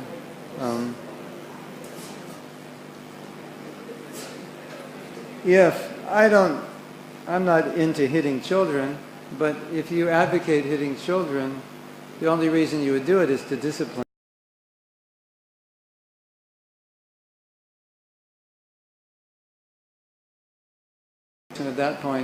At that point, you can't control it. You have to control it before that point. You know, there's a saying, goes something like this. If you're a boxer or a wrestler, right? When you go into the ring, you better be ready, because you can't get ready in the ring. You have to get ready before the ring. So when you go into the ring of life, so many devotees say, well, when I'm in this situation and the pressure is there and the stress is there and this and that, how do I control my anger? And my answer is always, you control it before you go in the ring. You prepare yourself before you go in the ring. So when you're in the ring and it happens, you're already in the right consciousness, so you won't get disturbed. But if you're not prepared for it, you'll just act out your patterns, right? And then you'll say, this person makes me upset. Which is such an interesting statement. If this person makes you upset, that means this person has control over you. This person makes me feel this way. So your feelings are controlled by somebody else. Right? Now, I have some bad news for you, but you can make the bad news good. Psychologists have studied adults, and basically they realize that adults are just kids in adult bodies. Emotionally, basically, we're still kids. So they evaluated and they said most adults are emotionally about 11 years old. So if you don't grow emotionally beyond 11, if you don't work on yourself to become more responsible for how you feel,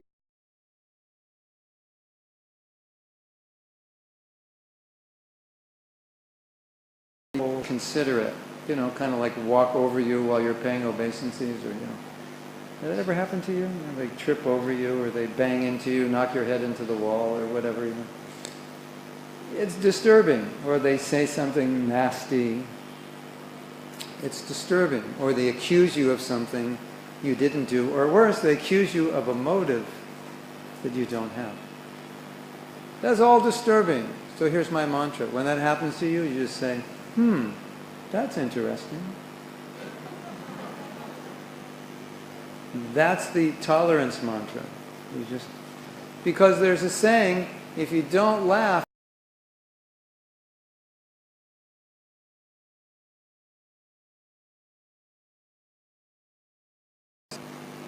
if you squeeze an orange, you will get orange juice out of it because orange juice is inside. And if somebody squeezes you, they will get out of you what's inside of you. They can't get out of you what's not inside of you. So if somebody is upsetting you, that's because that's your nature. You're in the mode of passion. You get upset. Right?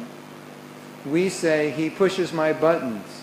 Right? Well, Takaharidas wore different buttons than we wore. They pushed his buttons, and what came out of him? They tried to kill him, and what came out? Compassion. What came out of Jesus Christ? Compassion. Right? So yes, people do push our buttons, but what buttons are you wearing? Anger, resentment, envy, or kindness, compassion, and tolerance?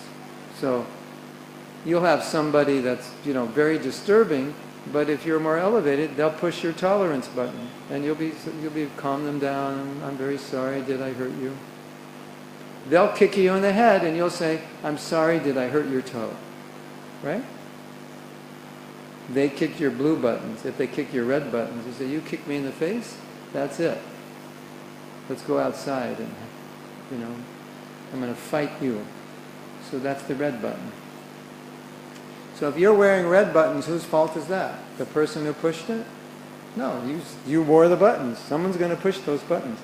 They'll push the blue ones or the red ones, but they'll definitely push them, right? So it's a very important understanding. What buttons are you wearing? You make me so angry. No, I don't. Nobody can make you angry if you don't have anger in you. Didn't make Takaharidas angry. Didn't make Nityananda Prabhu angry. All the crazy hippies didn't make Prabhupada angry. It just brought out their compassion because that's what's in them. So if you want to blame your anger on somebody else, then you can give yourself a score between 7 and 11 years old. Because that's what 7 to 11 years olds do.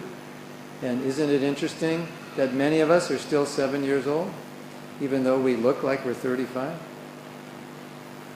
And you, guys, if you're not married, ladies, if you're not married, you will very soon learn how old you are emotionally when you get married. And some of you will realize, I'm probably still in the crib. Some of you will realize, I have to win every argument. If I don't win every argument, I'll run out of the house for 3 hours, I go throw rocks at windows, I'm a little kid. Isn't it? That's what's so good about marriage. You either grow up or go crazy. It's not, if you don't grow up, you will go crazy. That's guaranteed. Because 2 7-year-olds in the same house, in adult bodies, they can have some nasty fights. Much better than kids. Kids can't compete to adult 7-year-old fights. Yes? Hare Krishna. Okay, let's do another exercise. It's on the board. This is called Life Zones, and I will read this, and I think you'll all understand by reading it.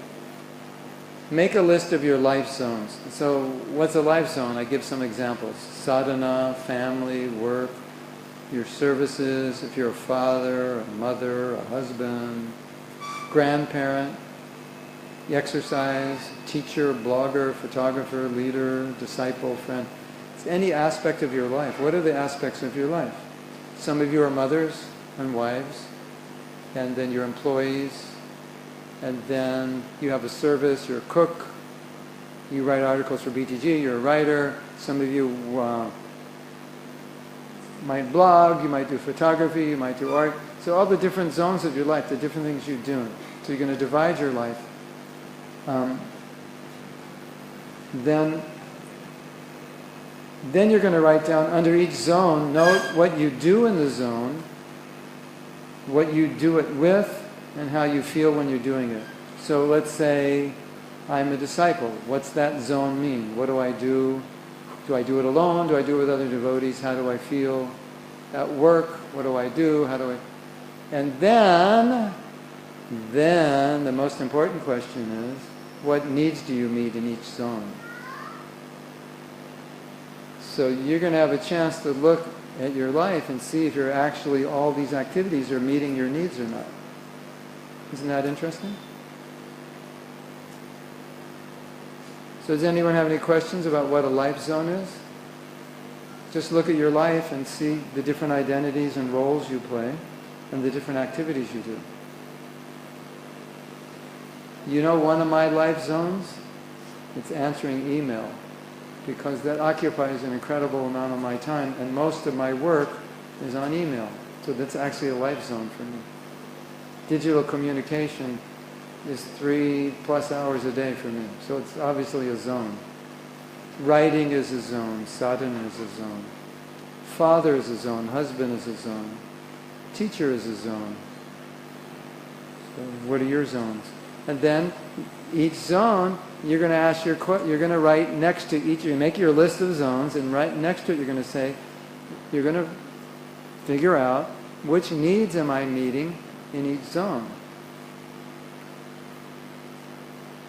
So I'm a teacher. What needs are met by that? I'm a wife. What needs are met by that? I'm a husband. What needs are met by that? I'm an employee. What needs are met by that? Wouldn't it be nice if 6 needs were met in every zone of your life? You'd be in a good state of mind. So, is anyone not clear about what we're doing? Okay, let's do it. How many zones should you have? It's not how many should you have, it's how many do you have. You already have them, so you can't. It's just identifying them. You know, you're chanting, you're hearing, you're reading. You can all put that into sadhana. But if you're very scholarly and you're, specifically like working, studying diligently, then study would obviously be a zone, because it would distinguish itself within your sadhana. I put a lot of time. Maybe you're a musician also, an artist.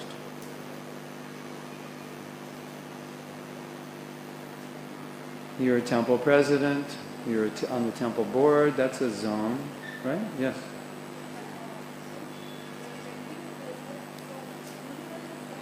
What need is fulfilled by Facebook? It's supposed to be connection, but what I've understood, you become more disconnected. Variety, definitely variety. And probably security, because it's always there. You can always go there to space out. Right? Is Facebook healthy or unhealthy? That depends how you use it. How many people think Facebook is healthy? Raise your hand. How many think it's unhealthy? How many don't know what they think? Yeah. Depends how you use it. You can answer the question. What need is, you have to answer that question yourself. What need is Facebook fulfilling in my life? Maybe you realize it's not fulfilling any need. So in doing this exercise, you're going to come in some life zones and you're going to realize this life zone does not fulfill any one of my needs, which obviously is going to make you think, maybe I don't need this life zone. If it's not fulfilling any need, what's the point? And in the next exercise, you're going to consider maybe there's some life zones you should start that you don't have, because they will fulfill your needs better. Is that all right? So no right or wrong answer. You just ask yourself. Maybe for you, Facebook is a zone of your life. You give a lot of time to it. And so then you'll ask yourself, what need does it meet? And maybe you'll realize it's not meeting any need. Or you might say, well, it fulfills the need for connection, fulfills the need for security, this and that. But then you ask yourself, how well does it fulfill that need? And could something else fulfill it better? Because then you may want to remove that life zone in realization that there's better ways to fulfill that need, which is what we're going to do in the next exercise. Is that okay?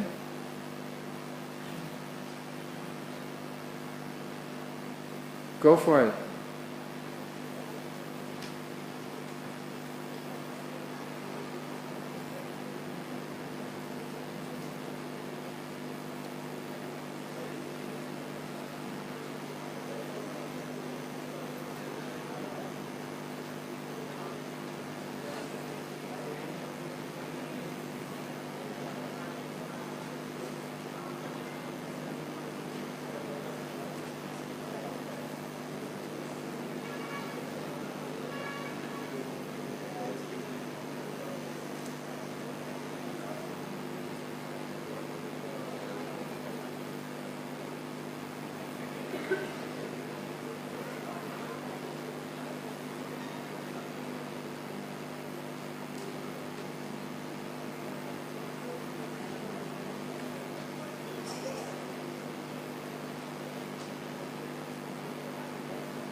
Hare Krishna, Hare Krishna, Krishna Krishna, Hare Rama.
Not what you do, but just that it's a role. So then you're looking at, okay, now you look at what do I do as a father, what needs does that role fulfill? Like, connection, obviously, maybe security, variety, whatever. Because you just want to look at your life and see if you're putting a lot of energy into something that doesn't fulfill any of your needs. it's better maybe to just minimize that role or create a role that would fulfill it, or find out how within that role it can be fulfilled. Some roles you can't give up.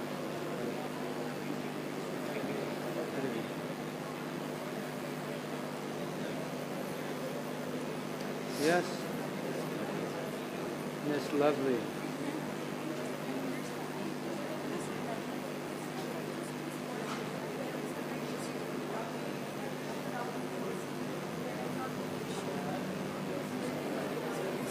You have to answer that.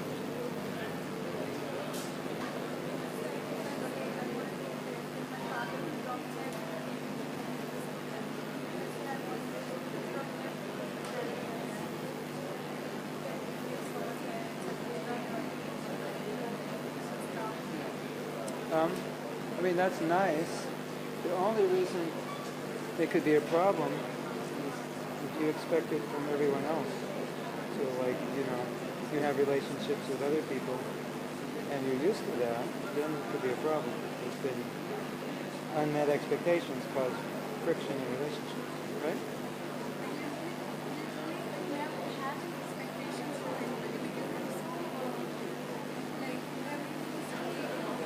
Yeah. That's good. That's good. That's good. That's the good side of it. And maybe the bad side will never happen.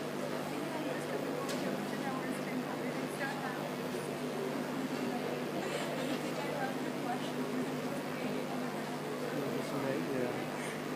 Anyway. You're not a good devotee?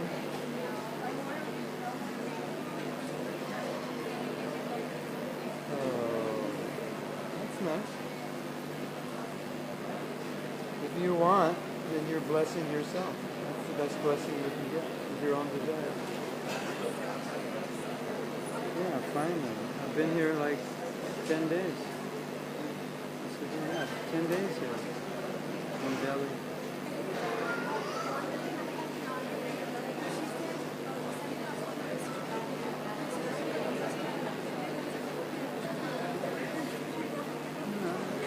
Only the brahmachari class, only 2 classes. Well, 4. And this is not restricted. Noida wasn't restricted. When did you get back from Vrindavan? Yeah.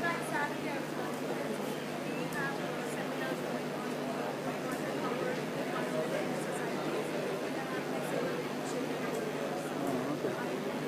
Anyway, now you're here.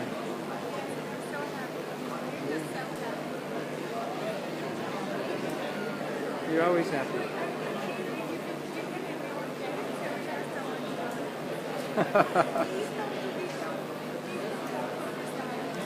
Where do you live? Oh, Faridabad. Yeah, somehow Faridabad didn't work this time. I don't know. Maybe on our way back from Vrindavan. Thursday. Let's come back Thursday.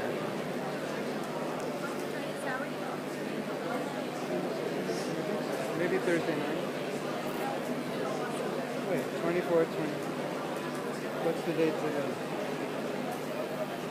23? 24, 25, 26. Yeah, I might come back 27. Who knows?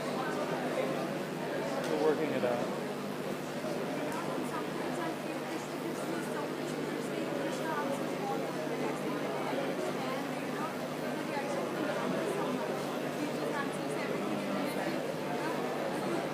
Give it back. Give it back. That's the idea.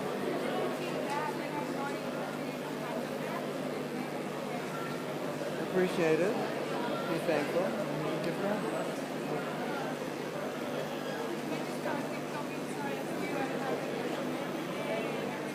I don't know. I don't know. I'm going to be here for Kartik. You have to pray for me. What's that? I'm going to America.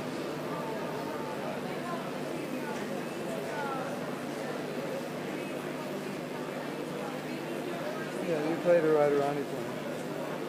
Then we'll come. You can pray. It's okay. You can pray. Okay, pray for me. Hare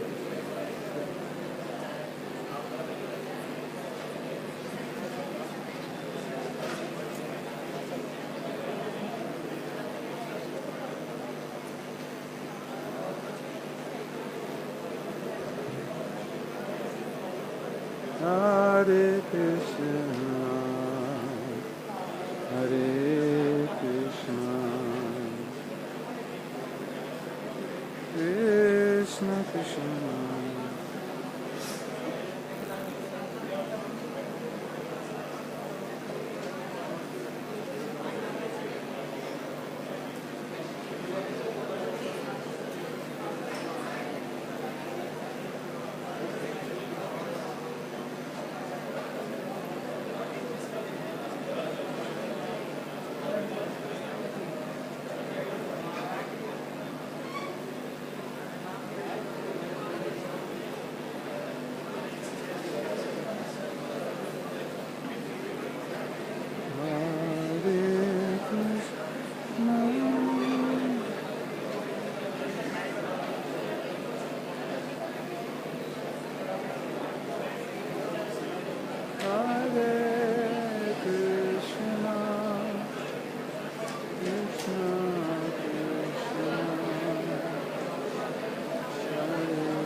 Yes,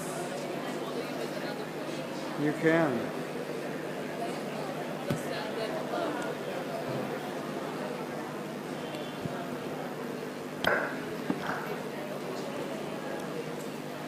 Like you started with general event significance. Yeah. Is there a generalization of children as well? Yeah. Security and love and connection. Stability. Well, and variety and love and connection. They need to have routine. They need to know that parents are reliable. They're going to be there.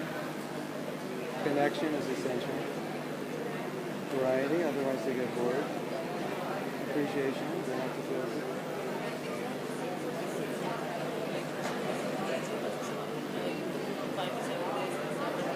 I don't know. I could only guess. Significance will get stronger as they get older. You find out it's all about being part of the group and being respected. And, when you're teenagers, they detach from their parents.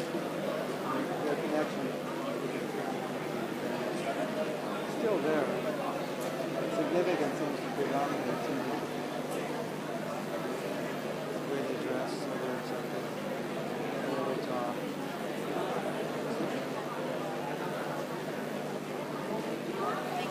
Hare Krishna. Who needs more time? Anybody? How much? You maybe have to continue doing this, and then we're supposed to end at 2 o'clock, right? Is that correct? Okay. So I accidentally ended at 9 yesterday. So I think we just have one more exercise, which is really important, and it won't take long. Well, we have 2 more exercises. Can we do it? Can we take time? Okay. This is really important. Choose those who you are close to, like your spouse, your parents, godbrother, sister, co-worker. I said co-server. That means devotee you do service with. Consider what their 2 top needs are. These needs don't need to make sense to you, and these needs may be very simple to fulfill. So if you're married, you can do this with your spouse.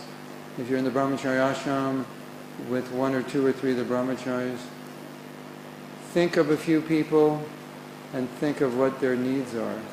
And then think how you could satisfy those needs. And then start doing it. So, it could be your boss, could be your mother-in-law, like we said yesterday. If your mother-in-law is upset, what are the needs that are not being met? What needs are not being met?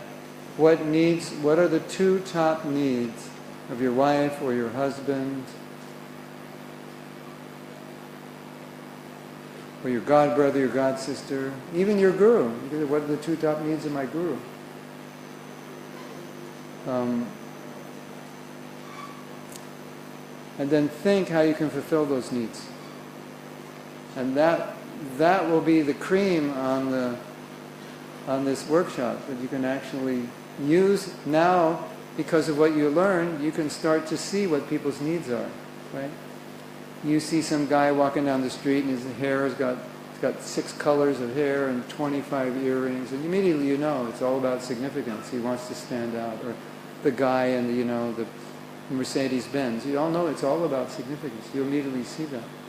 So now when the people you're working with express themselves in a certain way, you know, you never do this, or I need that, or you just see through their activities, you'll pick up on it and you'll be able to satisfy it.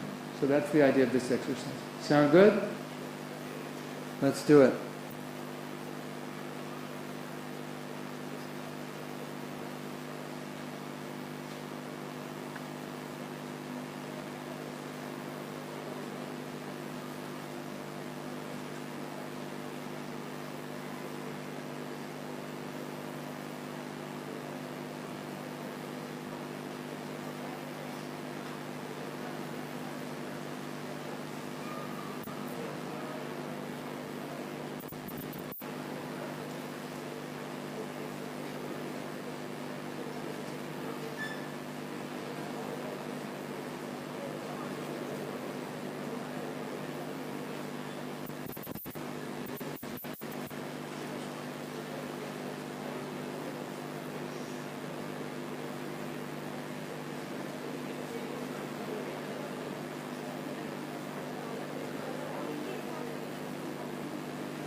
Okay. If there is a situation that you are detached from everything and you are trying to maintain yourself to where in that just that you want to just ensure that you do your duties in this life, and the connections that you have is just as a passageway to move on further. Except Guru. But Guru, we are not going to discuss anything with Guru. Guru Maharaj, we are not discussing on a daily basis. And it's going to be Shiksha Guru. Shiksha Guru is training. Apart from Shiksha that, Guru is what? Shiksha Guru is going to train you in everything. He's going to show you the pathway to go towards the Guru, your spiritual father. And he is the one who teaches all the service. So these two are close, whom I approach with. The rest all is just that. This is a pathway. What about all the other devotees? I just have a relationship only with satsang, just this basic satsang, just to ensure that you stay within the circle, not to go outside. Yeah, relationship is there, but there's something called as a close relationship. This is how to make it close. By doing this, it'll become close. With anybody, with any relationship. How do I get into that level? That's the first thing. Where am I lagging? Just exactly this. You do that. You're with people. You understand their needs.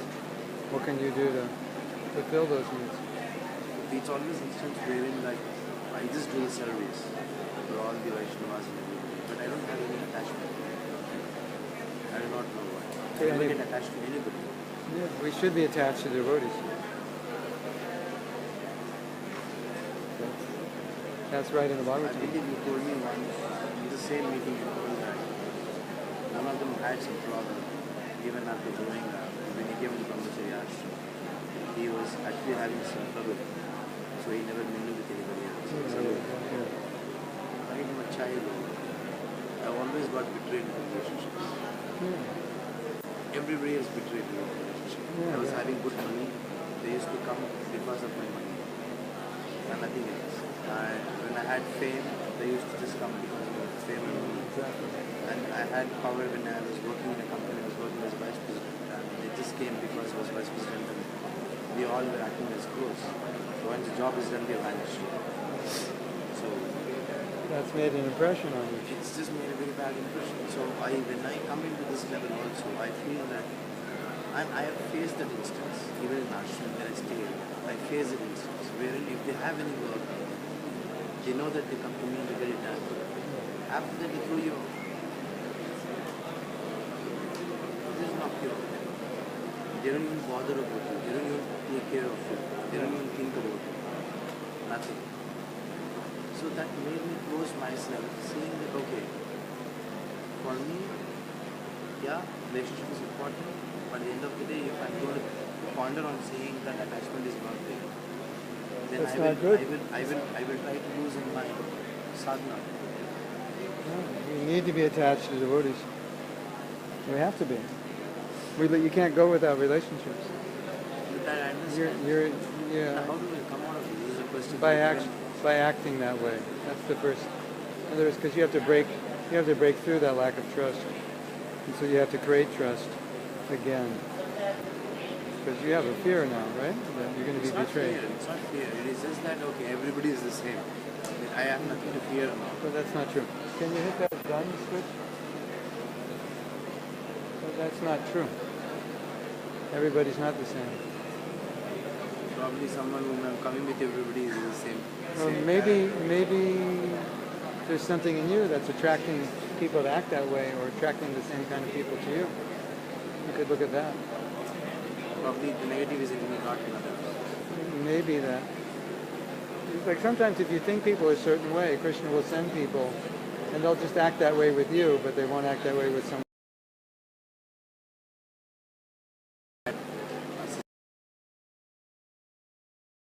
As well as in my college, in my work field, and then in my personal life. Yeah, it's a pattern playing out. It's just a pattern. Everywhere I've met the same kind of people. Yeah. They're beliefs that are creating it. But we have to, it's something that, okay. Anyone need more time? Okay, if you need more time, just keep working, and I'm going to put the last exercise on the board. Okay? Now, the main point of doing this exercise is so you can implement it. Okay? So don't leave and not implement it, because that's the whole point. Take this out and implement it in your relationships. And become more aware of what people need. And if you're engaged in spreading Krishna consciousness, become more aware of what people need. And you will see, as you satisfy those needs, they're going to be happier. And you're going to have better relationships. And they're going to be more inspired. Right? And we want to do that not only outside for people, but for all the devotees. So when you're around the devotees, just be aware. Right? So somebody, maybe they have a need for significance because they don't feel significant, and they're doing a service and they're a little nervous about it because they kind of feel that they're not so good. And so you know that. So after they do the service, what do? You go up to them and say, that was wonderful. Really appreciated it. Because that will fulfill their need to feel significant. And you know they need that. So you do it. That helps. A lot of times devotees think, well, if I do that, they'll become proud. But my experience is that when people are appreciated, they don't become proud. They become humble. It has the opposite effect. Because they don't feel they deserve it.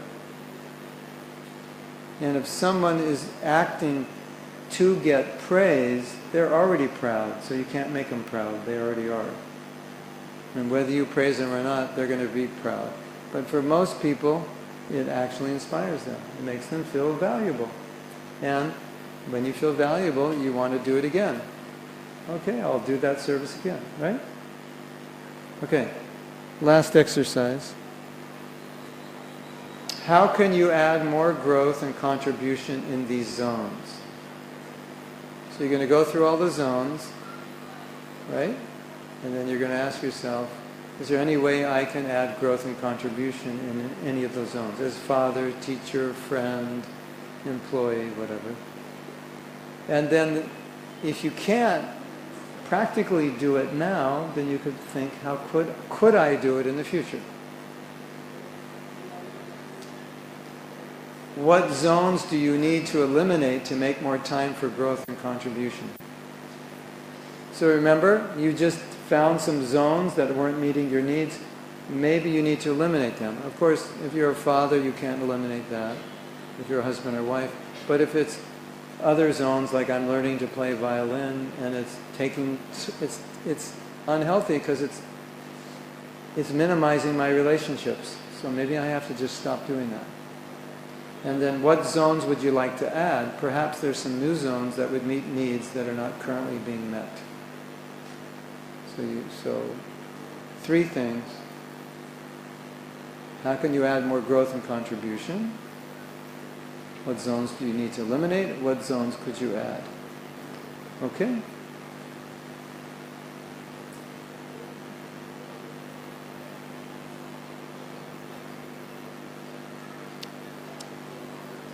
I'll write something in your book, and if you answer this question, it will help you.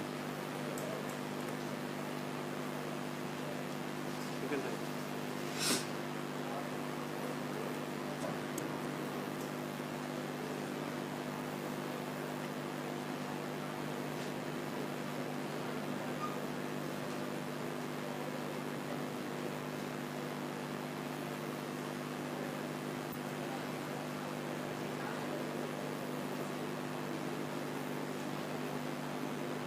You're going to fill in here what you just described. Like what happens to you, the pattern. So what would someone have to believe who, whatever it is, gets in relationships that people try to take advantage of them. And that's your question. And then you're going to come up with as many answers as you can. And one of those answers, you may come up with 5 or 10 or 15. One of those answers, you're going to feel that's the answer. And then you're going to understand what belief you have that's creating that problem. And until the belief is altered, and maybe you'll understand where the belief came from. Maybe you were let down in one relationship and it created a belief that continued my thinking in a certain way that created further problems. That's it. Because I've never had any expectations from anything. Never expected anything. It's Okay. just like I do what is required. Never expected anything. But the only one thing which I expect is don't backstab. Yeah. Don't try to backstab from behind. Trying to say something is wrong about a person. After getting everything done. I thought, okay, this Well, person is just good, this person is just good. Then you have to ask why. I have to ask Krishna why. Why is that happening? It's not happening to him, but it's happening to you. Yeah. Why? That's something you have to consider. Probably I'll have to analyze myself or sit with someone who is very senior and then try to bring it out.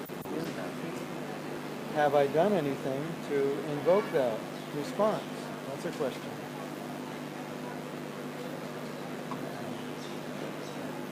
Maybe I have a belief that I don't deserve to be trusted. So people don't trust me. They pick up on it. Who knows? But, most of these things are so subtle, like you say, subconscious. You have the belief, you don't even realize you're having it. And then once you uncover it, you realize, oh, that's why this is happening. Because The major thing took place after my second life incident. That turned out to be my major life incident, which turned out to be more depressed. Until then, I was very normal. I used to not take anything into my heart. Whatever happens is happens, forget it. But after the second incident in my life, I broke completely. I was about to commit suicide. that has to be forgiven. And then I met, I was serving in the Bhakti Maharaj in Chennai. So I met him over here during that. He saw me and he called me and spoke to me and he told me, I want you not to get married, but married. Then he held my hand and he gave it to the dismissed on the temple, saying, "This is my son, take care of him." So that's how the entire, conclusion of the thing starts. How do I open up with the devotees? Because the same thing is passing on to me, saying, it's just, Yeah, I think I'm struggling with that. that relationship that burned you, you have to forgive that person. I have forgiven. I've actually, thanked them because of them I'm here in the temple now. So, then if you have difficulty opening up with devotees, one way to do it is just do it. Don't just act in spite of your fear. And by doing it, hopefully the relationships get better and it builds a confidence. You see, you have to act rather than be, probably you may not be truly doing it, but you have to just act as If you're not able to do it yet, that can help. yeah, because it can create good relationships. Thank you. Yes.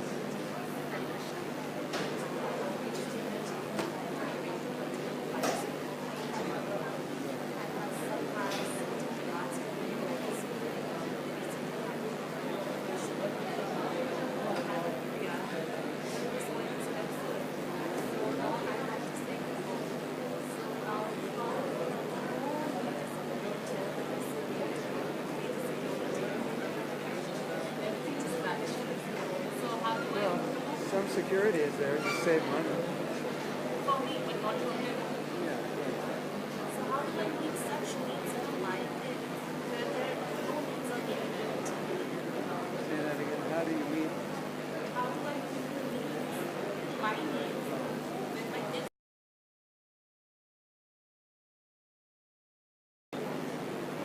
It requires conversation with the kids. It requires some work. They have to understand your needs. You have to understand their needs. And there's obviously going to be a compromise. they're just saying to 11 years old, how do they 11-year-old can understand. They can understand if you explain it. or if I explain it to them, like they are very small age and they don't have that kind of a mind that they understand what I'm trying to say. So gradually probably they learn. Probably better your needs are met first, then you can be more empowered to help them. It's generally how it works. Fulfill your needs first, so you can help others. You do your best. And then I think to take that happy, they're not happy for a certain point of time. So nothing is being met. So how do I analyze the world? Sometimes they should be happy, and they're not. And they're going to have to learn how to be happy, even though they don't get everything. And maybe there's a deeper need. It's not going to America. Maybe there's a deeper need. And you have to understand that. Maybe you can meet that need. What do you think about it? If I'm not there, I don't know. But using what we learn, just think about it. See what Krishna reveals. Okay? Hare Krishna, Hare Krishna. I was just looking over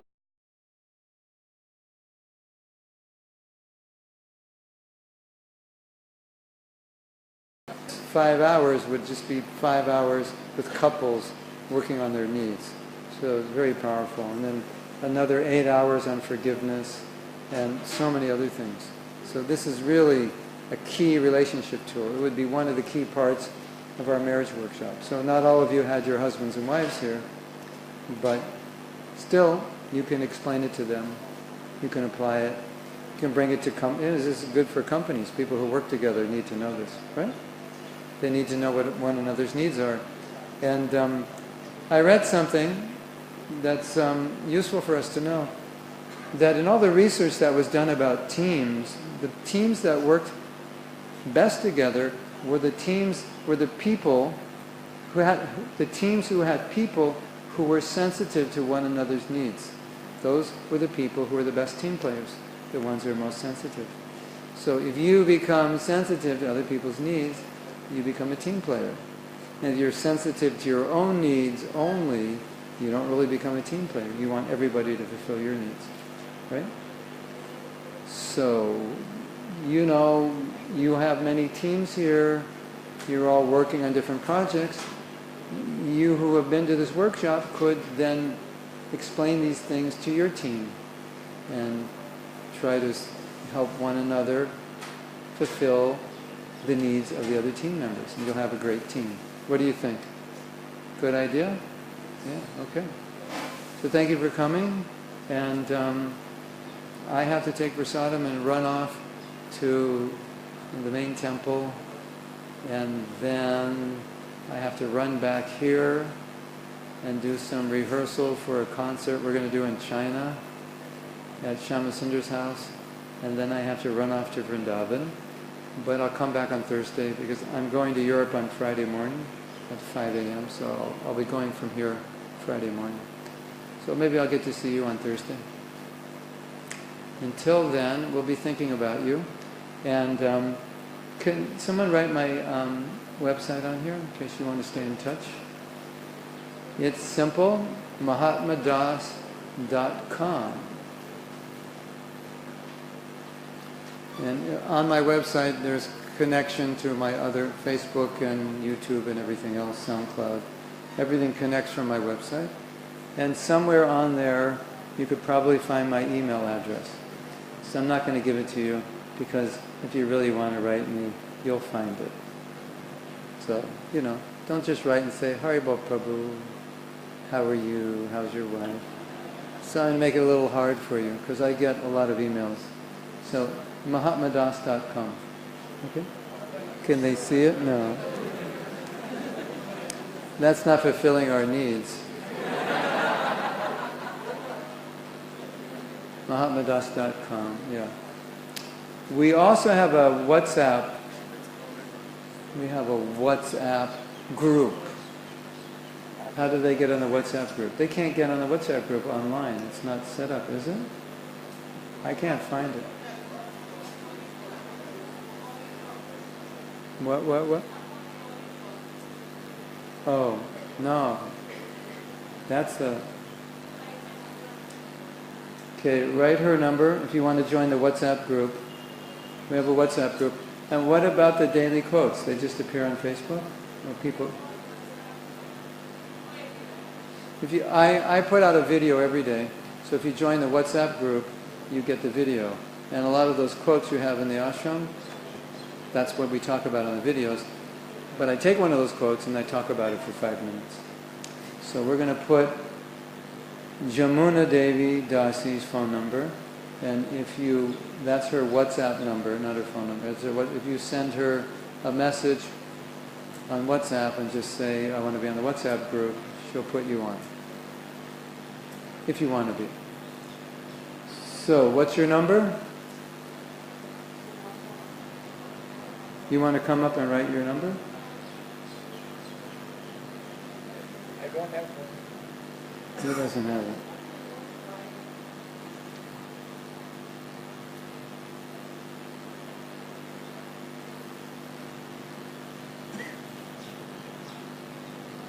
Anyway, we also have CDs, and I'm developing preaching programs around the world. So if you buy CDs, that also helps my preaching. And we've developed a company called Sattva, and Sattva is going to go out and make the world Krishna conscious. So, and if any of you would like to help my preaching, preaching takes men, it takes money, it takes intelligence, and like that. So we have so many projects, so if you'd like to help, it's always appreciated. If you want to offer some service, some donation, like that. We have many, many projects we do, so you can talk to me, or you can write me. Or you can go to my website, and there's one button on my website, which is my favorite button. You know what button that is?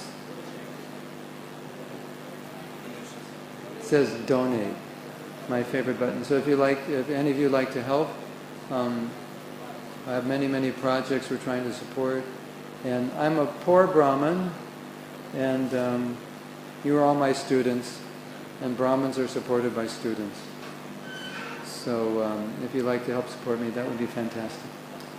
Thank you very much for attending and tolerating the heat and tolerating me, and I hope to see you soon Hare Krishna, Srila Prabhupada ki jai. Go Premanandi, Hare Hare. We like to thank Mr. Mahatma for the best for how did you find this workshop? How many meals are fulfilled? All 6. So I request Mahatma to visit us again and again. And it was really a blessing upon us in our association. He is so selfless, so much extending himself, and compassionate, and he can really understand others' needs. That's why he goes and can do it. And you can always be in touch with Prabhu. He is given this website, also, WhatsApp also. So whereas now